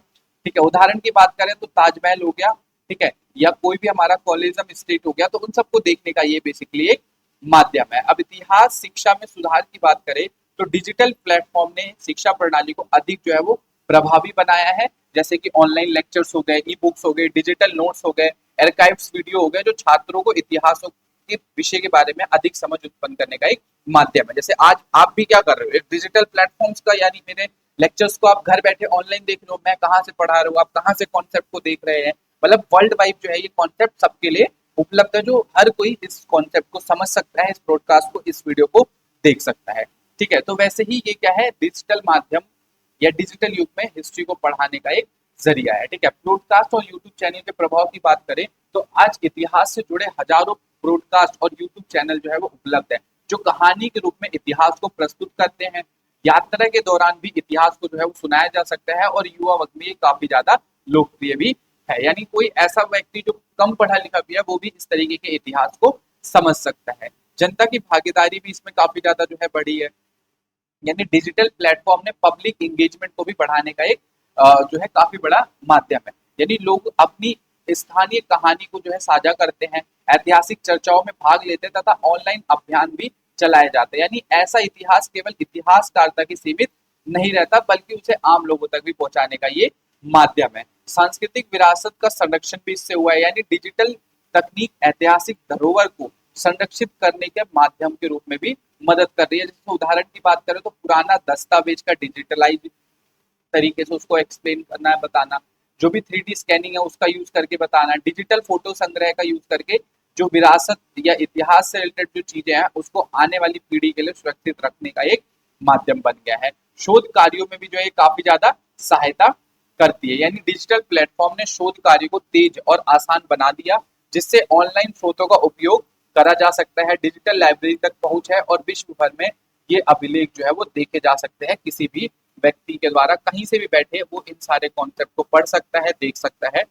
ठीक है, तो मेनली इसके अंदर यही सारे कॉन्सेप्ट आपको बताए गए हैं। तो आई होप यहाँ तक का कॉन्सेप्ट आपको अच्छे से समझ में आ गया होगा। तो मतलब मेनली जो आपका कॉन्सेप्ट है ना, वो पब्लिक हिस्ट्री और डिजिटल प्लेटफॉर्म ने कैसे उसको इजी बना दिया ना, वो इसी के इर्द गिर्द ही पूरा हमारा घूम रहा है। ठीक है, डिजिटल प्लेटफॉर्म के सकारात्मक प्रभाव की बात करें तो इसके प्रभाव और विवरण यहाँ पे मैं दे रखा हूँ। ठीक है, तो इसने क्या करा, वैश्विक पहुंच यानी इतिहास को विश्व भर में उपलब्ध करवाया है।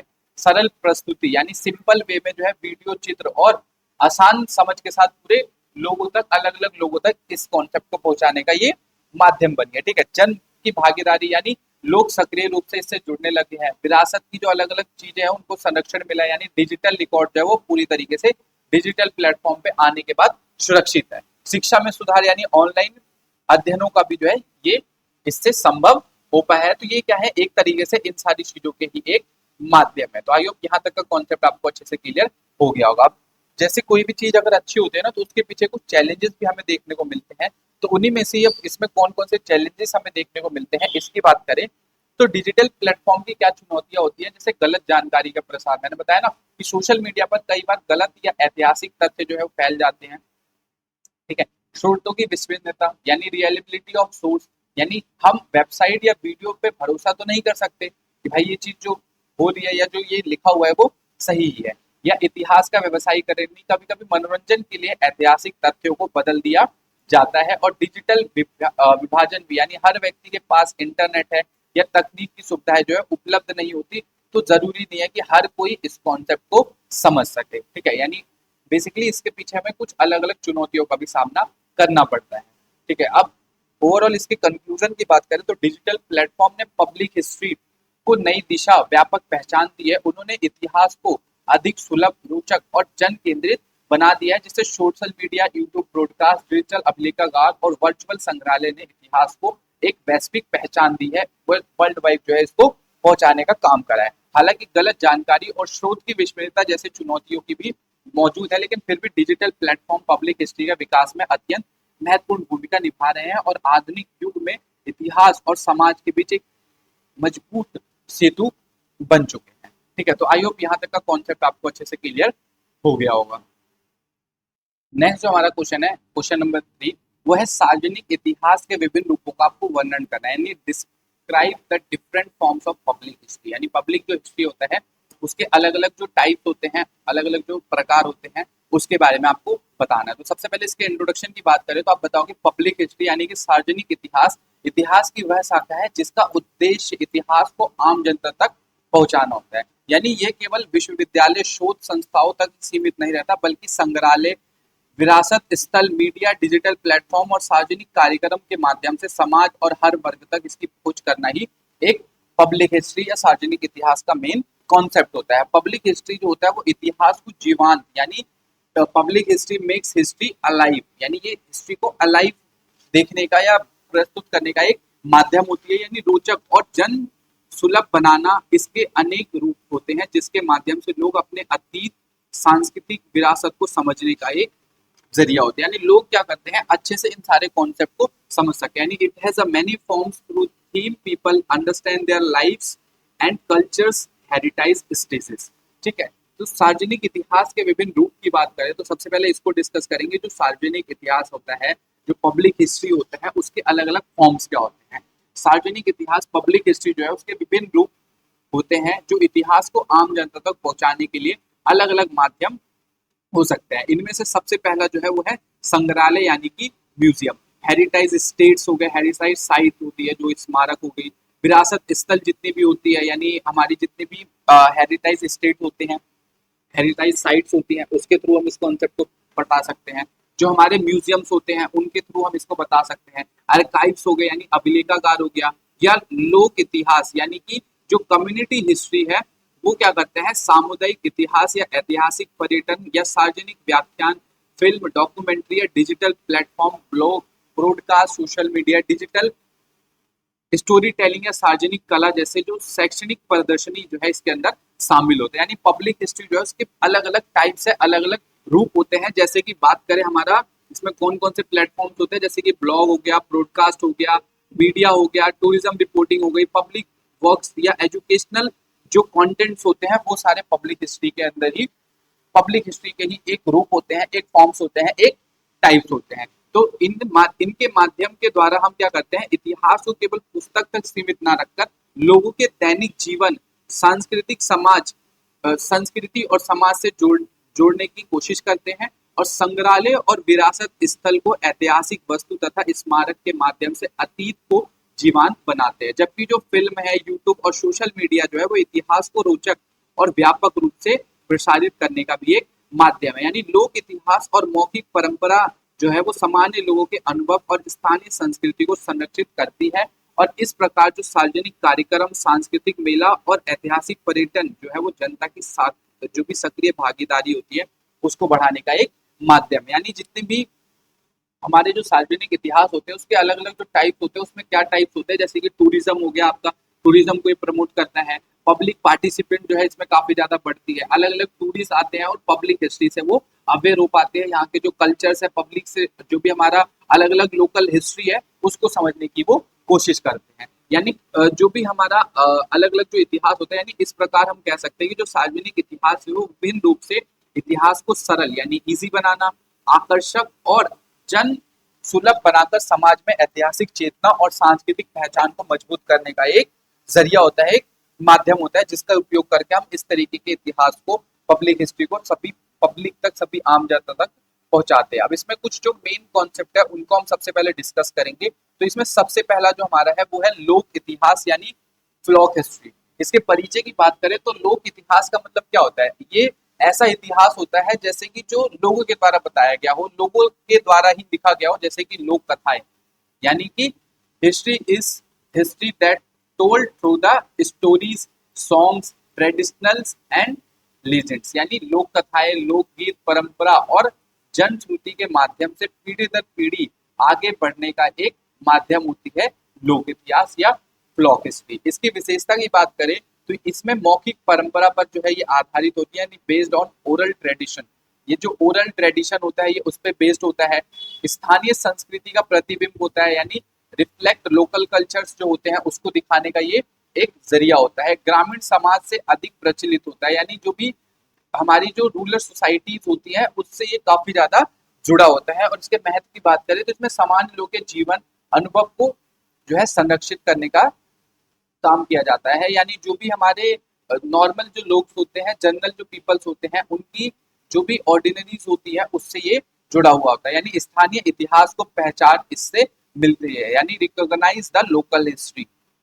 ठीक है, लोकल हिस्ट्री को इससे अलग ही पहचान मिलती है। अब स्मृति और स्मारक इतिहास की बात करें तो ये क्या करता है, मेमोरियल एंड कंपैरेटिव हिस्ट्री क्या करता है, जब किसी ऐतिहासिक घटना, व्यक्ति या आंदोलन की याद में स्मारक या समारोह जो है वो स्मृतिक दिवस आयोजित किए जाते हैं तो यह पब्लिक हिस्ट्री का महत्वपूर्ण रूप बन जाता है। यानी उदाहरण की बात करें, शहीद स्मारक, किसी ऐसे बंदे का या ऐसा कोई शहीद बंदा है जिसका स्मारक हमने बना दिया तो लोग उसे याद करते हैं ना कि भाई ये एक बंदा था, तो वो भी पब्लिक हिस्ट्री का क्या है, एक पार्ट हो गया। युद्ध स्मृति स्थल हो गए, ठीक है, या स्वतंत्रता दिवस समारोह वगैरह जो है वो इसके मेन पार्ट होते हैं। राष्ट्रीय चेतना को मजबूत, इससे जो है राष्ट्रीय चेतना मजबूत होती है, ठीक है, और लोगों में ऐतिहासिक गर्व जो है उत्पन्न होता है, लोग इससे काफी ज्यादा गर्व महसूस करते हैं। ठीक है, जैसे अब मान लो इंडिया गेट पे जो परेड वगैरह निकलती है 26 जनवरी की, तो उस समय क्या होता है, लोग काफी ज्यादा अच्छे महसूस करते हैं, गर्व महसूस करते हैं ना, परेड देखते हैं तो उसके अंदर क्या है, वो भी एक स्टोरी का ही जस्ट एक पार्ट है। लोग वहाँ पे जितने भी अलग अलग कल्चर्स होते हैं उसको देखते हैं, अलग अलग जो हमारे हथियार वगैरह हैं, जो हमारे अलग अलग हाईटेक व्हीकल्स हैं उनको हम देखते हैं, तो इससे हम अपने आप को काफी ज्यादा प्राउड महसूस करते हैं कि भाई हम एक सही जगह पे एक अच्छे सुरक्षित देश के अंदर रह रहे हैं। ठीक है, सामुदायिक इतिहास की बात करें यानी कम्युनिटी हिस्ट्री की, तो किसी विशेष समुदाय, जाति, क्षेत्र या समूह के इतिहास का ये अध्ययन होता है और इसमें प्रस्तुतिकरण या सामुदायिक इतिहास जो है ये कहलाता है। और इसकी विशेषता की बात करें तो ये स्थानीय समुदाय यानी जो फोकस ऑन लोकल कम्युनिटीज पे जो है इसका मेन फोकस होता है, और ये सामाजिक पहचान को दर्शाने का एक माध्यम है, यानी reflect of the social identity. और इसका महत्व क्या होता है, जितने भी छोटे समुदाय होते हैं उनकी पहचान को सुरक्षित रखने का ये एक माध्यम होता है, यानी the identity of 6 communities remain safe. ठीक है, और उसके बाद समाज की विविधताओं को समझने में भी ये काफी ज्यादा हेल्पफुल करता है। It helps in understanding the diversity of society. ठीक है, अब जीवित इतिहास यानी लिविंग हिस्ट्रीज की बात करें तो ये ऐतिहासिक, इस इतिहास की बात करें तो ये ऐतिहासिक घटना, जीवन शैली या युद्ध के अभिनय और पुनर्निर्माण यानी रिकंस्ट्रक्शन के माध्यम से प्रस्तुत करना ही जीवंत इतिहास कहलाता है। यानी ऐसा इतिहास का एक माध्यम है जिसमें हम कंटेंट को उसके प्रस्तुत रूप में या जैसा उस समय हुआ था उसको दिखाने की कोशिश करते हैं। जैसे एग्जाम्पल की बात करें, ऐतिहासिक नाट्य प्रस्तुति, यानी थिएटर्स का यूज करके हम किसी भी तरीके के हिस्टोरिकल मूवमेंट्स को दिखाना, ठीक है। पारंपरिक वेशभूषा प्रदर्शन, यानी जो भी हमारे ट्रेडिशनल कपड़े हैं, ट्रेडिशनल वेशभूषा है, उसको पहनकर उसकी प्रस्तुति करना हो गया।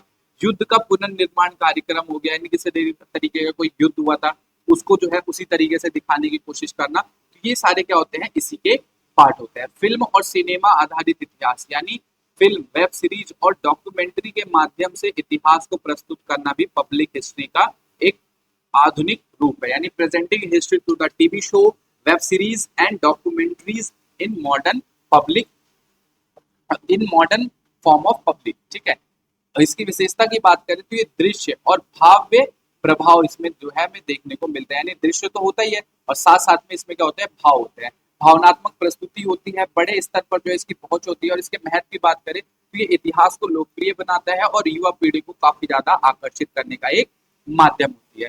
पब्लिक हिस्ट्री के रूप का सामूहिक महत्व की बात करें, यानी इसका जो रूप होता है वो किस तरीके से होता है, इसका सामूहिक महत्व क्या होता है उसकी बात करें तो इसका जो रूप होता है वो लोक इतिहास, यानी स्थानीय संस्कृति का संरक्षण करने में ये योगदान देता है। स्मारक इतिहास क्या करता है, राष्ट्रीय चेतना के विकास को बढ़ावा देता है। सामुदायिक इतिहास जो होता है वो सामाजिक विविधता को पहचानता है। और जीवित इतिहास इतिहास का प्रत्यक्ष अनुभव कराता है। और डिजिटल स्टोरी टेलिंग क्या करता है, आधुनिक माध्यम से इसका प्रसार करने का कोशिश करता है। और पर्यटन आधारित इतिहास क्या होता है, शिक्षा, अर्थव्यवस्था दोनों के लाभ में काफी महत्वपूर्ण भूमिका निभाता है। यानी ओवरऑल अगर कंक्लूजन की बात करें तो हम ये कह सकते हैं कि पब्लिक हिस्ट्री के विभिन्न इतिहास को समझने में, उनको जोड़ने का कार्य करती है। और यह केवल अतीत का अध्ययन नहीं बल्कि समाज, संस्कृति को पहचानने और समझने का एक माध्यम होती है। यानी लोक इतिहास, सामुदायिक इतिहास, डिजिटल स्टोरी टेलिंग, सार्वजनिक कला और जीवांत इतिहास जैसे रूप जो है वो इतिहास को अधिक जीवांत और रोचक और जनसुलभ बनाने का एक माध्यम है। यानी आधुनिक युग में पब्लिक हिस्ट्री जो है वो समाज और इतिहास के बीच एक महत्वपूर्ण सेतु के रूप में कार्य कर रही है। यानी the public history in the modern age serve an important bridge between the society and the history, यानी एक ब्रिज के तौर पर जो हमारा डिजिटल फॉर्म है वो काम कर रहा है हिस्ट्री को जोड़ने के लिए। ठीक है, तो आई होप यहाँ तक का भी कॉन्सेप्ट आपको अच्छे से समझ में आ गया होगा। नेक्स्ट क्वेश्चन की बात करते हैं तो जो क्वेश्चन नंबर 4 है हमारा, वो है पब्लिक हिस्ट्री में ब्रॉडकास्ट की भूमिका पर चर्चा कीजिए। यानी जो पब्लिक हिस्ट्री है उसके अंदर जो ब्रॉडकास्ट होता है ना, उसका मेन रोल क्या होता है उसकी बात करनी है हमें इसके अंदर। ठीक है, यानी जो ब्रॉडकास्ट है मेनली आपको उस कॉन्सेप्ट के बारे में बताना है। तो आधुनिक डिजिटल युग में जो इतिहास है उसको प्रस्तुत करने के एक तरीके में और बदलाव जो है हो रहा है। यानी पहले जो इतिहास होता था वो मेनली क्या होता था, पुस्तक, शोध पत्र और कक्षाओं तक जो है सीमित था। लेकिन अब डिजिटल माध्यम में इतिहास को आधुनिक, सरल और जन सुलभ बना दिया है। और इन्हें आधुनिक माध्यम में ब्रॉडकास्ट जो है वो इतिहास का एक महत्वपूर्ण साधन है। यानी पहले का जो इतिहास होता था उसमें हम क्या करते थे, उसको पुस्तक, शोध पत्र और अलग अलग क्लासरूम में, यानी विद्यालयों में, यूनिवर्सिटीज में, स्कूल्स में पढ़ते थे। लेकिन अब जो है इन्हीं इतिहास को डिजिटल फॉर्म देकर हमने क्या कर दिया है, एक ब्रॉडकास्ट नाम दे दिया है, जिसके अंदर हम इस तरीके की इतिहास घटनाओं को डिस्कस करते हैं।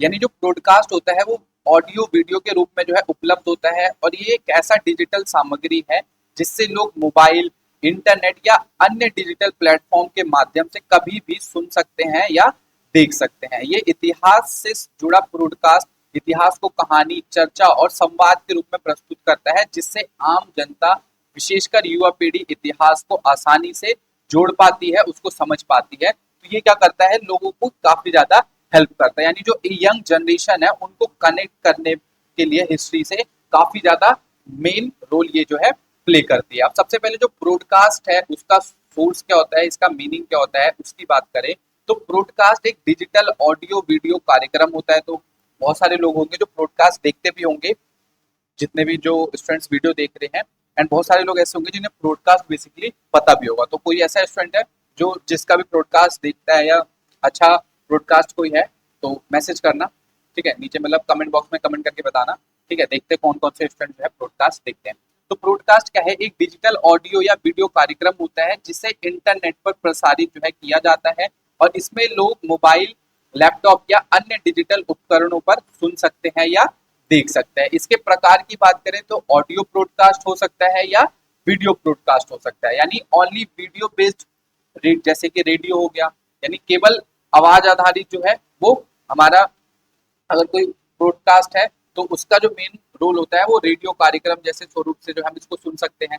ठीक है, वीडियो ब्रॉडकास्ट हो गया तो आवाज के साथ दृश्य सामग्री यानी विजुअल कंटेंट विद साउंड। जैसे अभी जो आप देख रहे हैं सोर्स को समझ रहे हैं तो इसमें ये जो कंटेंट हो गया ये बेसिकली क्या है, ये एक तरीके से मान लो आपका एक ब्रॉडकास्ट हो गया, इसमें आप विजुअल्स देख रहे हो, चीजों को समझ रहे हो और मेरे साउंड आपको सुनाई दे रही है, तो ये विजुअल कंटेंट विद साउंड आपको मिल रहा है। ठीक है, यूट्यूब जैसे प्लेटफॉर्म पर ये जो है काफी ज्यादा लोकप्रिय है, यानी पॉपुलर प्लेटफॉर्म जो इसमें है वो है यूट्यूब किसी भी तरीके के ब्रॉडकास्ट को देखने के लिए। तो आई होप यहाँ तक का कॉन्सेप्ट आपको अच्छे से क्लियर हो गया होगा। अब बात करते हैं ब्रॉडकास्ट जो पब्लिक हिस्ट्री में ब्रॉडकास्ट की भूमिका क्या होती है, रोल क्या होता है, उसकी बात करें तो नंबर 1 पॉइंट में आप बताएंगे कि ये इतिहास को जन सामान्य तक पहुंचाने का एक माध्यम है। यानी ब्रॉडकास्ट ब्रॉडकास्ट क्या करता है, इतिहास को केवल विद्वानों तक सीमित नहीं रहने देता बल्कि आम जनता तक इसकी पहुंच बनाता है। इसकी विशेषता की बात करें तो सरल भाषा का इसमें जो है उपयोग किया जाता है, रोचक प्रस्तुति होती है और आसानी से जो है ये उपलब्ध होता है, यानी इसे सामान्य लोग भी इतिहास को समझ पाते हैं। इतिहास को रोचक बनाना भी जो है इसका मेन रोल होता है, यानी कई लोग इतिहास को कठिन और उपजाऊ जो है विषय मानते हैं। यानी बहुत सारे लोग ऐसे हैं, बहुत सारे अभी भी ऐसे स्टूडेंट्स होंगे जिन्हें बेसिकली ये कॉन्सेप्ट थोड़ा अलग ही दुनिया का लग रहा होगा या उन्हें समझ में नहीं आ रहा होगा। तो ऐसे जो लोग होते हैं उनके लिए ब्रॉडकास्ट एक कहानी के रूप में प्रस्तुत करने का एक माध्यम है। इसमें क्या होता है, नाटकीय वर्णन होता है, स्वदेशी मतलब संवाद की शैली होती है, यानी डायलॉग्स के स्टाइल में इसको बताया जाता है, संगीत और ध्वनि का प्रयोग करके इस तरीके के ब्रॉडकास्ट को या डॉक्यूमेंट्री वीडियो के थ्रू जो है कॉन्सेप्ट को दिखाने की कोशिश की जाती है। यानी इससे इतिहास जो है वो अधिक जीवंत और मनोरंजक बन जाता है, जिससे लोगों को कॉन्सेप्ट और अच्छे से समझ में आता है। युवा पीढ़ी को इतिहास से जोड़ने का ये जो है सबसे बड़ा माध्यम होती है। यानी आज की जो युवा पीढ़ी है वो डिजिटल माध्यम का जो है अधिक से अधिक उपयोग करती है। तो ब्रॉडकास्ट जो होता है मोबाइल इंटरनेट आधारित होने के कारण युवाओं का इसमें जो है अत्यधिक लोकप्रियता मिली है। यानी युवा इतिहास में रुचि लेने लगे हैं, शिक्षा अधिक और आधुनिक बन गई है, जिससे लोग काफी ज्यादा जो है इन कॉन्सेप्ट को समझ रहे हैं। ठीक है, कहीं भी और कभी भी जो है हम इसको उपलब्ध करवा सकते हैं या कहीं भी हम देख सकते हैं। यानी ब्रॉडकास्ट जो है वो सबसे बड़ी विशेषता इसकी यही है, इसकी जो सुविधा वो ये है कि यात्रा करते समय हम इसको देख सकते हैं, व्यायाम करते समय हम देख सकते हैं, अपने फ्री टाइम में यानी खाली टाइम में भी जो हम इसको देख सकते हैं और इतिहास से जुड़े ब्रॉडकास्ट सुन सकते हैं। इससे सीखने की प्रक्रिया और अधिक लचीली बन जाती है। तो यहाँ तक का कॉन्सेप्ट आई होप क्लियर हो गया होगा। मौखिक इतिहास का संरक्षण, यानी ब्रॉडकास्ट जो है वो ओरल हिस्ट्री यानी मौखिक इतिहास को संरक्षित करने के महत्वपूर्ण भूमिका निभाती है। यानी the broadcast play a important role in prescribing of oral history. ठीक है, यानी उदाहरण की बात करें तो स्वतंत्रता सेनानी के जो भी साक्षात्कार हो गए, स्थानीय लोगों की यादें हो गई, सांस्कृतिक अनुभव हो गया, तो इन रिकॉर्डिंग से भविष्य के लिए महत्वपूर्ण ऐतिहासिक सामग्रियां जो है वो सुरक्षित रूप में उपलब्ध है। ऐतिहासिक चर्चा को बढ़ावा देने में ये काफी ज्यादा महत्वपूर्ण भूमिका निभाती है। यानी ब्रॉडकास्ट केवल जानकारी देने का माध्यम नहीं है बल्कि चर्चा और विचार विमर्श को मंच प्रदान करने का एक काम करती है। यानी ऐतिहासिक घटनाओं का विश्लेषण करना, सामाजिक परिवर्तन करना, राजनीतिक इतिहास या सांस्कृतिक विरासत का एक काफी बड़ा माध्यम है। यानी इससे लोगों को आलोचनात्मक सोच जो है विकसित हो जाती है। ठीक है, डिजिटल पब्लिक हिस्ट्री को मजबूत करना, यानी ब्रॉडकास्ट क्या करता है, डिजिटल प्लेटफॉर्म का महत्वपूर्ण हिस्सा है और इसे जो है प्रमुख रूप से हम स्पेसिफाई यूट्यूब या एप्पल ब्रॉडकास्ट के माध्यम से जो इसको सुन सकते हैं या देख सकते हैं। यानी ऐसे प्लेटफॉर्म के माध्यम से हम इतिहास को वैश्विक स्तर तक पहुंचाने की कोशिश करते हैं, यानी ग्लोबली जो है हम इसको ग्लोबल लेवल पे पहुंचाते हैं और अलग अलग कॉन्सेप्ट को समझते हैं। ठीक है, शिक्षा में इसकी जो है उपयोगिता हमें देखने को मिलती है। यानी शिक्षा के क्षेत्र में ब्रॉडकास्ट एक सहायक उपकरण बन चुका है, यानी छात्रों के लिए सरल अध्ययन के रूप में ये उपलब्ध है। परीक्षा की तैयारी में जो है सहायता करता है, जटिल विषय को आसान और इजी एक्सप्लेनेशन के थ्रू जो है कॉन्सेप्ट को मैं मतलब सारे बता देते हैं। जैसे अभी भी आप क्या कर रहे हैं, एक तरीके से इस वीडियो को देख रहे हैं तो आपको सारे कॉन्सेप्ट इजी लैंग्वेज में मैं बता रहा हूँ, अलग अलग सोर्सेस मैंने आपको अच्छे से रेडी करा है जिससे कॉन्सेप्ट आपको समझ में आ जाए। तो ये भी क्या है, एक तरीके से शिक्षा या एजुकेशन को इजी बनाने का एक जरिया है। यानी पब्लिक हिस्ट्री में जो ब्रॉडकास्ट है उसके बहुत सारे लाभ होते हैं। यानी सिंपल वर्ड्स में कहें तो इधर लाभ एंड इधर विवरण दे रखा है, तो इसकी जो है सरल प्रस्तुति होती है, यानी सिंपल वे में जो है इसको बताया जाता है, यानी इतिहास को आसान भाषा में समझाना, explain the history in simple languages. ठीक है, व्यापक पहुंच यानी इंटरनेट द्वारा जो है इसकी वैश्विक प्रसार, यानी ग्लोबली जो है ये लोगों तक अलग अलग ट्रेंड कर रही है। ठीक है, रोचक शैली होती है यानी कहानी और संवाद के माध्यम से जो है इसकी प्रस्तुति होती है।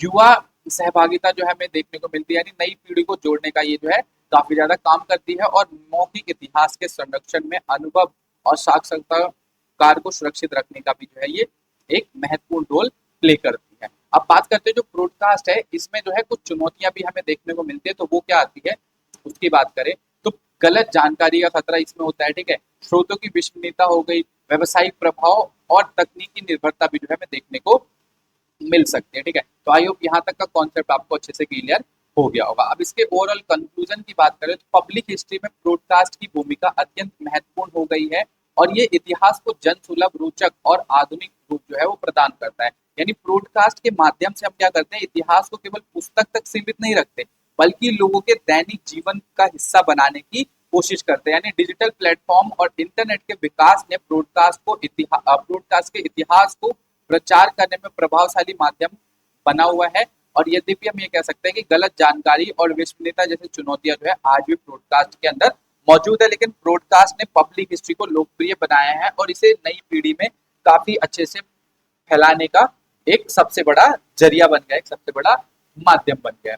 तो आई होप यहाँ तक का कॉन्सेप्ट आपको क्लियर हो गया। तो फ्रेंड्स मैं फिर से बता दूं, अगर कोई भी ऐसा स्टूडेंट है जो इस नोट्स को बाय करना चाहता है तो वो हमसे इस नोट्स को 50 रुपीज की पेमेंट करके इस नोट्स को हमसे बाय कर सकता है। आज के इस आधुनिक युग में 50 रुपीज बेसिकली कुछ नहीं है। ठीक है, तो जो भी स्टूडेंट इंटरेस्टेड है इंग्लिश या हिंदी मीडियम में तो वो मात्र 50 रुपए में इस नोट्स को हमसे बाय कर सकते हैं और रीड कर सकते हैं। बाय कैसे करना है उसकी सारी इन्फॉर्मेशन नीचे डिस्क्रिप्शन बॉक्स में दे रखी है। एंड अगर आपने यहाँ तक वीडियो देखा है, आपको अच्छे से कॉन्सेप्ट सारा समझ में आ गया है, तो प्लीज आपसे यही रिक्वेस्ट है, चैनल को सब्सक्राइब कर देना एंड इस वीडियो को अपने फ्रेंड्स तक शेयर जरूर करना। ठीक है, तो आइए अब हम अपने नेक्स्ट क्वेश्चन की तरफ चलते हैं। ठीक है, जो कि है हमारा क्वेश्चन नंबर 5। क्वेश्चन नंबर 5 है वो है स्क्रिप्टिंग और स्टोरी टेलिंग के महत्व को समझाएं। यानी स्क्रिप्टिंग क्या होता है और स्टोरी टेलिंग क्या होता है, इसके इंपॉर्टेंस के बारे में आपको बताना है। इसके इंट्रोडक्शन की बात करें तो पब्लिक हिस्ट्री का जो मुख्य उद्देश्य होता है वो यही होता है कि इतिहास को आम जनता तक सरल, रोचक और प्रभावशाली रूप में पहुंचाना। यानी आधुनिक समय में केवल तथ्य को प्रस्तुत करना पर्याप्त नहीं माना जाता बल्कि इसको अलग अलग प्रकार से प्रस्तुत करना आवश्यक है। यानी लोग उन्हें आसानी से समझ सके और रोचक और उनकी भावनात्मक रूप से वो जुड़ सके, इसमें जो है इसकी जरूरत काफी ज्यादा है। यानी इसका सबसे मेन कारण है स्क्रिप्टिंग, यानी स्क्रिप्ट लिखना और स्टोरी टेलिंग यानी कहानी कहना पब्लिक हिस्ट्री का एक महत्वपूर्ण अंग बन गया है। यानी इतिहास को पहले तो हम बुक्स के थ्रू या अलग अलग कॉन्सेप्ट से बता सकते थे, लेकिन आज के इस मॉडर्न टाइम में इतिहास को हम पहले के कॉन्सेप्ट में लोगों को नहीं समझा सकते जब तक उनको इंगेज ना किया जाए चीजों के साथ। यानी डॉक्यूमेंट्री, ब्रॉडकास्ट, यूट्यूब वीडियो, नाटक, फिल्म और डिजिटल मीडिया में इतिहास को प्रभावशाली बनाने के लिए स्क्रिप्टिंग और स्टोरी टेलिंग का उपयोग जो है वो किया जाता है। यानी इतिहास को जीवंत और आकर्षक यादगार रूप याद रखने के कॉन्सेप्ट में जो है इसका प्रयोग किया जाता है। अब इसमें सबसे पहले जो हम समझेंगे स्क्रिप्टिंग का अर्थ क्या होता है, स्क्रिप्टिंग की मीनिंग क्या होती है। ठीक है, तो वो तो मैंने खैर आपको प्रेजेंटेशन में बताया ही था, बट फिर भी हम समझ लेते हैं। तो स्क्रिप्टिंग क्या है, स्क्रिप्टिंग जो है वह प्रक्रिया है जिसमें किसी कार्यक्रम, फिल्म, डॉक्यूमेंट्री, ब्रॉडकास्ट या वीडियो के लिए लिखित सामग्री तैयार की जाती हो। ठीक है, जैसे बहुत सारे अभी भी ऐसे कुछ स्टूडेंट्स होंगे जो किसी ना किसी के लिए स्क्रिप्ट लिखते होंगे या स्क्रिप्ट राइटर होंगे किसी चैनल के या किसी भी प्रोग्राम के। ठीक है, तो इसमें शामिल क्या होता है, कोई संवाद हो गया उसकी स्क्रिप्टिंग आप लिख सकते हो, किसी घटनाक्रम के बारे में आपको बताना है उसकी स्क्रिप्टिंग आप कर सकते हो, दृश्य वर्णन हो गया, कथन शैली हो गया, तो ये सारे क्या होते हैं स्क्रिप्टिंग के ही एक पार्ट है। ठीक है, इनका उद्देश्य क्या होता है, विषय को स्पष्ट रूप से प्रस्तुत करना, ठीक है, दर्शकों की रुचि बनाए रखना और जानकारी को प्रभावी ढंग से पहुंचाना जो है इसका मेन रूप होता है। अब स्टोरी टेलिंग के अर्थ की बात करें, यानी स्टोरी टेलिंग का क्या मतलब होता है, तो स्टोरी टेलिंग का अर्थ क्या है, मतलब सिंपल सा किसी भी घटना, विचार या इतिहास को कहानी के रूप में बताना ही हमारा स्टोरी टेलिंग का एक पार्ट होता है। जैसे यह केवल सूचना देना नहीं होता बल्कि भावनात्मक जुड़ाव यानी लोगों को उनके इमोशंस के साथ कनेक्ट करना इसका मेन कॉन्सेप्ट होता है। यानी कल्पना शक्ति को जागृत करना, यानी कैप्चर द इमेजिनेशन, यानी इमेजिनेशन लोगों के अंदर जगाना और दर्शकों को अनुभव कराना भी इसी का एक पार्ट होता है स्टोरी टेलिंग। ठीक है, अब पब्लिक हिस्ट्री में स्क्रिप्टिंग और स्टोरी टेलिंग के महत्व की बात करें तो ये किस तरीके से रोल प्ले करता है पब्लिक हिस्ट्री के अंदर, तो ये इतिहास को रोचक बनाने, यानी अक्सर इतिहास को केवल तिथि और घटनाओं के विषय जो है माने जाते हैं, लेकिन जिससे कई विद्यार्थियों को ये कठिनाई जो है इसमें कठिन लगता है। मतलब हिस्ट्री के अंदर क्या होता है, बहुत सारी डेट्स होती है, बहुत सारे अलग अलग नाम होते हैं, तो जिससे लोग आज भी क्या है इससे डरते हैं, याद नहीं कर पाते, कॉन्सेप्ट उनको समझ में नहीं आता। तो इसी तरीके के कॉन्सेप्ट को स्क्रिप्टिंग और स्टोरी टेलिंग के वे में हम इतिहास को और ज्यादा इजी बना सकते हैं और बहुत ज्यादा रोचक तरीके से, फनी तरीके से उस कॉन्सेप्ट को भी हम बता सकते हैं। जैसे उदाहरण की बात करें तो युद्ध को कहानी के रूप में प्रस्तुत करना, यानी किसी तरीके का कोई युद्ध हुआ है, कोई वॉर हुआ है, उसको आप स्टोरी टेलिंग के वे में बताना। ऐतिहासिक पत्रों का संवाद लिखना हो गया, यानी किसी तरीके के जो ऐतिहासिक पत्र हो गए उसको संवाद के थ्रू बताना। घटनाओं को नाटकीय शैली में समझाना जो है इसके मेन कॉन्सेप्ट होते हैं। यानी ऐसे दार्शनिक को रुचि इससे जो देखने वाले लोग होते हैं ना, उनके अंदर काफी ज्यादा जो है रुचि बनती है, या मतलब वो आपके कंटेंट से जो है काफी ज्यादा इंगेज होते हैं। ठीक है, इतिहास को सरल और समझाने योग्य बनाना, यानी जटिल ऐतिहासिक घटना को कहानी स्क्रिप्ट के माध्यम से जो है सरल बनाया जा सकता है। इसका लाभ क्या होता है, कठिन विषय जो है वो आसानी से इससे समझ में आते हैं और सामान्य लोग भी इतिहास से जुड़ पाते हैं और छात्रों के अध्ययन को ये जो है काफी ज्यादा आसान बनाता है और इससे भावनात्मक जुड़ाव भी जो है उत्पन्न होता है। यानी कनेक्ट जो लोग होते हैं ना, वो कनेक्ट हो पाते हैं इमोशनली भी जो है इस कंटेंट से। यानी स्टोरी टेलिंग लोगों की भावनात्मक रूप से जोड़ने का एक माध्यम है। यानी story telling is emotional changes in, ठीक है, यानी लोग इससे क्या होता है इमोशनली जुड़ पाते हैं। जैसे उदाहरण की बात करें तो जब स्वतंत्रता सेनानी के संघर्ष को कहानी के रूप में प्रस्तुत किया जाता है तो दर्शक उनके त्याग और संघर्ष को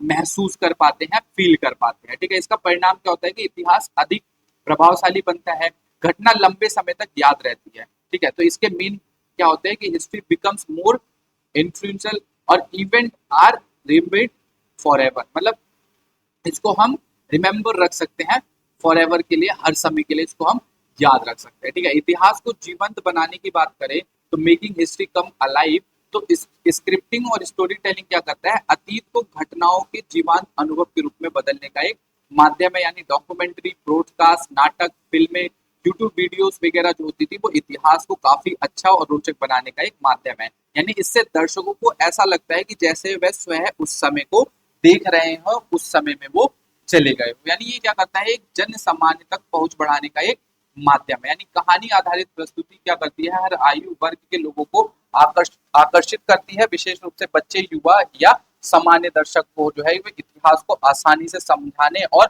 उनको इतिहास पसंद आने लग जाता है, ये इसका माध्यम होती है। सांस्कृतिक विरासतों के संरक्षण की बात करें तो बेसिकली क्या होता है, लोक कथाएं, परंपरा और सांस्कृतिक अनुभव की बात करें तो स्टोरी टेलिंग के माध्यम से जो है वो सुरक्षित रहती है। यानी संस्कृति की पहचान जो है इससे बनी रहती है और स्थानीय जो भी इतिहास है उसको भी जो है इसमें संरक्षित रखने का भी एक माध्यम है। यानी ये सारे माध्यमों का प्रयोग करके हम क्या कर सकते हैं, जितने भी डिजिटल माध्यम है या जितने भी वेबसाइट्स, अगर हम किसी भी तरीके का हिस्ट्री से रिलेटेड कंटेंट वहां पर अपलोड कर रहे हैं तो ये क्या है, वहां पर सुरक्षित है, वहां से कहीं भी ये जाने वाला नहीं है। शिक्षा को प्रभावशाली बनाने का ये माध्यम है। यानी स्टोरी टेलिंग आधारित शिक्षा जो है वो विद्यार्थियों के लिए अधिक प्रभावी मानी जाती है। इसका लाभ क्या होता है कि याद रखने की क्षमता बढ़ती है, सीखने में रुचि उत्पन्न होती है और रचनात्मक सोच भी जो है इससे काफी ज्यादा विकसित होती है। आलोचनात्मक सोच का जो है इससे विकास भी होता है। यानी अच्छी स्क्रिप्टिंग केवल घटनाओं का वर्णन नहीं करती बल्कि उनके कारण, प्रभाव पर भी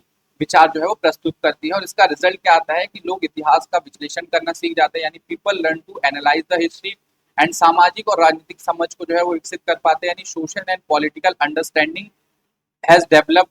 ठीक है, लोग अलग अलग जो अंडरस्टैंडिंग होते हैं वो भी डेवलप कर पाते हैं और ऐतिहासिक तथ्यों को लोकप्रिय बनाना भी जो है इसका काफी ज्यादा बड़ा बड़ा जो है रोल प्ले इसमें हमें देखने को मिलता है। यानी स्टोरी टेलिंग के माध्यम से छोटे और क्रम प्रसिद्ध ऐतिहासिक विषय भी जो है वो लोकप्रिय हो जाते हैं। जैसे स्थानीय नायकों की कहानी होगी, क्षेत्रीय इतिहास हो गया या जनजातीय इतिहास जो है इसके मेन होते हैं। यानी ट्रेवल हिस्ट्री, रीजनल हिस्ट्री या स्टोरीज ऑफ लोकल हीरोज जो है वो काफी ज्यादा इसमें जो है फेमस हो जाते हैं। अब बात करते हैं जो अच्छी स्क्रिप्टिंग की विशेषता क्या होती है, यानी characteristic of good script writing. तो जो मेन या अच्छी स्क्रिप्ट राइटिंग होती है उसकी विशेषता क्या होती है, तो सबसे पहले आप बताएंगे इजी लैंग्वेज, यानी सिंपल लैंग्वेज जो होनी चाहिए, यानी सभी के लिए इसमें जो है समझने योग्य वाली भाषा होनी चाहिए, यानी सभी लोग इसको समझ सके। ठीक है, रोचक शुरुआत होनी चाहिए, यानी इंटरेस्टिंग बिगिनिंग जो है आपको इसमें करना है, यानी दर्शक का ध्यान जो है इस पे आकर्षित करना है। तथ्यात्मकता यानी सही ऐतिहासिक जानकारी जो है हमें इसमें बतानी है। भावनात्मक प्रभाव यानी कैप कनेक्ट मीनिंग भी जो है हमें इसमें देखने को मिलती है, यानी लोगों को कनेक्ट करके रखना इसमें मेन होता है, यानी दर्शकों से जुड़ना। ठीक है, और इस पर जो संरचना यानी घटनाओं का सही क्रम भी हमें इसमें दिखाना काफी ज्यादा जरूरी होता है। अब स्टोरी टेलिंग की प्रमुख तकनीक की बात करें तो कौन कौन से तकनीक जो है या कौन कौन से टेक्निक्स है जिनका हम यूज करते हैं, तो पत्रों का उपयोग यानी यूजेस ऑफ कंटेनर्स, ठीक है, संवाद शैली यानी डायलॉग्स के स्टाइल में हम इसे बता सकते हैं, दृश्य वर्णन यानी विजुअल इफेक्ट्स का जो है यूज करके हम कॉन्सेप्ट को बता सकते हैं। ठीक है, वास्तविक अनुभव का जो है समावेश हमें इसमें देखने को मिलता है। यानी ओवरऑल जो आप ये बताएंगे तो ये कॉन्सेप्ट में आप ये बताएंगे जितने भी चीजें हैं कि जो भी इतिहास है उसको स्टोरी टेलिंग है स्क्रिप्टिंग के थ्रू जो है काफी ज्यादा इजी बना सकते हैं। स्क्रिप्टिंग और स्टोरी टेलिंग की चुनौतियों की बात करें तो ये ऐतिहासिक तथ्यों की शुद्धता पे डिपेंड होता है, यानी मनोरंजन के लिए तथ्यों को बदलने का खतरा जो है इसमें रहता है। ठीक है, और अति नाटकीय प्रस्तुति यानी कभी कभी इतिहास को अत्यधिक नाटकीय बनाना भी जो है इसका काफी ज्यादा नुकसान देखने को हमें मिल सकता है। पक्षपात की संभावना यानी लेखक अपने दृष्टिकोण को अधिक महत्व दे सकता है और स्रोतों की विश्वसनीयता सही और प्रमाणिक स्रोत ना उपलब्ध करवाना भी इसकी एक मेन चुनौतियां हो सकती है। तो अब इसके ओवरऑल अगर कंक्लूजन की बात करें तो कंक्लूजन में हम बेसिकली ये कह सकते हैं कि जो भी हमारा इतिहास होता है या जो भी हमारी हिस्ट्री होती है यानी स्क्रिप्टिंग और स्टोरी टेलिंग जो होता है वो पब्लिक हिस्ट्री का अत्यंत महत्वपूर्ण उपकरण है और ये इतिहास को केवल जानकारी का विषय ना बनाकर एक जीवंत अनुभव में बदलने का एक माध्यम है। यानी इनके माध्यम से इतिहास सरल, रोचक और प्रभावशाली बनता है तथा आम जनता को विशेषकर युवा पीढ़ी तक आसान पहुंच जो है इससे विकसित होती है। यानी डिजिटल युग में फिल्म, ब्रॉडकास्ट, यूट्यूब और सोशल मीडिया के बढ़ते प्रभाव के कारण स्क्रिप्टिंग स्टोरी टेलिंग की भूमिका जो है काफी ज्यादा महत्वपूर्ण हो गई है और ये न केवल इतिहास को बढ़ाने में सहायता करती है बल्कि समाज, सांस्कृतिक चेतना और ऐतिहासिक समझ को भी मजबूत करने का एक माध्यम है। यानी ओवरऑल हम इसमें ये कह सकते हैं कि डिजिटल प्लेटफॉर्म, डिजिटल सोर्सेज का यूज करके, डिजिटल माध्यमों का यूज करके आप इतिहास को काफी अच्छे से रोचक तरीके से लोगों को समझा सकते हैं। जो भी सोसाइटी है, जो भी पढ़ने वाले स्टूडेंट्स है, उनको भी इस कॉन्सेप्ट को अच्छे से समझा सकते हैं। तो फ्रेंड्स आई होप यहाँ तक का जो हमारा क्रिएटिंग डिजिटल हिस्ट्री वाला जो आपका सब्जेक्ट था उसका कॉन्सेप्ट आई होप आपको क्लियर अच्छे से हो गया होगा। अगर आपको किसी भी तरीके की डाउट्स है तो आप डेफिनेटली हमें कमेंट बॉक्स में कमेंट करके पूछ सकते हैं। एंड ये थी हमारी आज की वीडियो। एंड मैं फिर से बता दूं, अगर कोई भी स्टूडेंट आप में से है जो इस नोट्स को हमसे लेना चाहता है, पढ़ना चाहता है, तो वो ओनली 50 रुपीज यानी 50 रुपए मात्र जो है वो देकर हमसे ये नोट्स बाय कर सकते हैं, जिसकी इन्फॉर्मेशन मैंने डिस्क्रिप्शन बॉक्स में दे रखी है। एंड अगर आपको वीडियो अच्छी लगी तो प्लीज वीडियो को लाइक करना, जिससे हमें आपके एक सपोर्ट से हमें ये पता चलता है कि हमने जो कंटेंट बनाया है वो आपके लिए यूजफुल है और हमें इससे जो है काफी ज्यादा मोटिवेशन मिलती है। एंड अभी तक अगर आपने इस वीडियो को शेयर नहीं करा तो प्लीज अपने किसी भी 5 फ्रेंड्स तक जिनके एग्जाम में ये आने वाला है उनको शेयर कर देना। एंड अगर नए आए हो तो प्लीज चैनल को सब्सक्राइब कर देना। एंड अगर आपने अभी तक हमारे टेलीग्राम चैनल या व्हाट्सएप चैनल से नहीं जुड़े हो तो आज ही हमारे टेलीग्राम या व्हाट्सएप चैनल से जुड़ जाओ, दोनों से ही। ठीक है, व्हाट्सएप पे आपको लेटेस्ट इन्फॉर्मेशन मिल जाती है, टेलीग्राम चैनल पे भी आप अपने पॉइंट्स वगैरह हमसे, अपने डाउट्स वगैरह डिस्कस कर सकते हो। तो आई होप फ्रेंड्स आपको यहाँ की तक के सारे कॉन्सेप्ट समझ में आए होंगे। तो मिलते हैं आपसे अपनी अगली वीडियो में। Thanks for watching, meet you on next.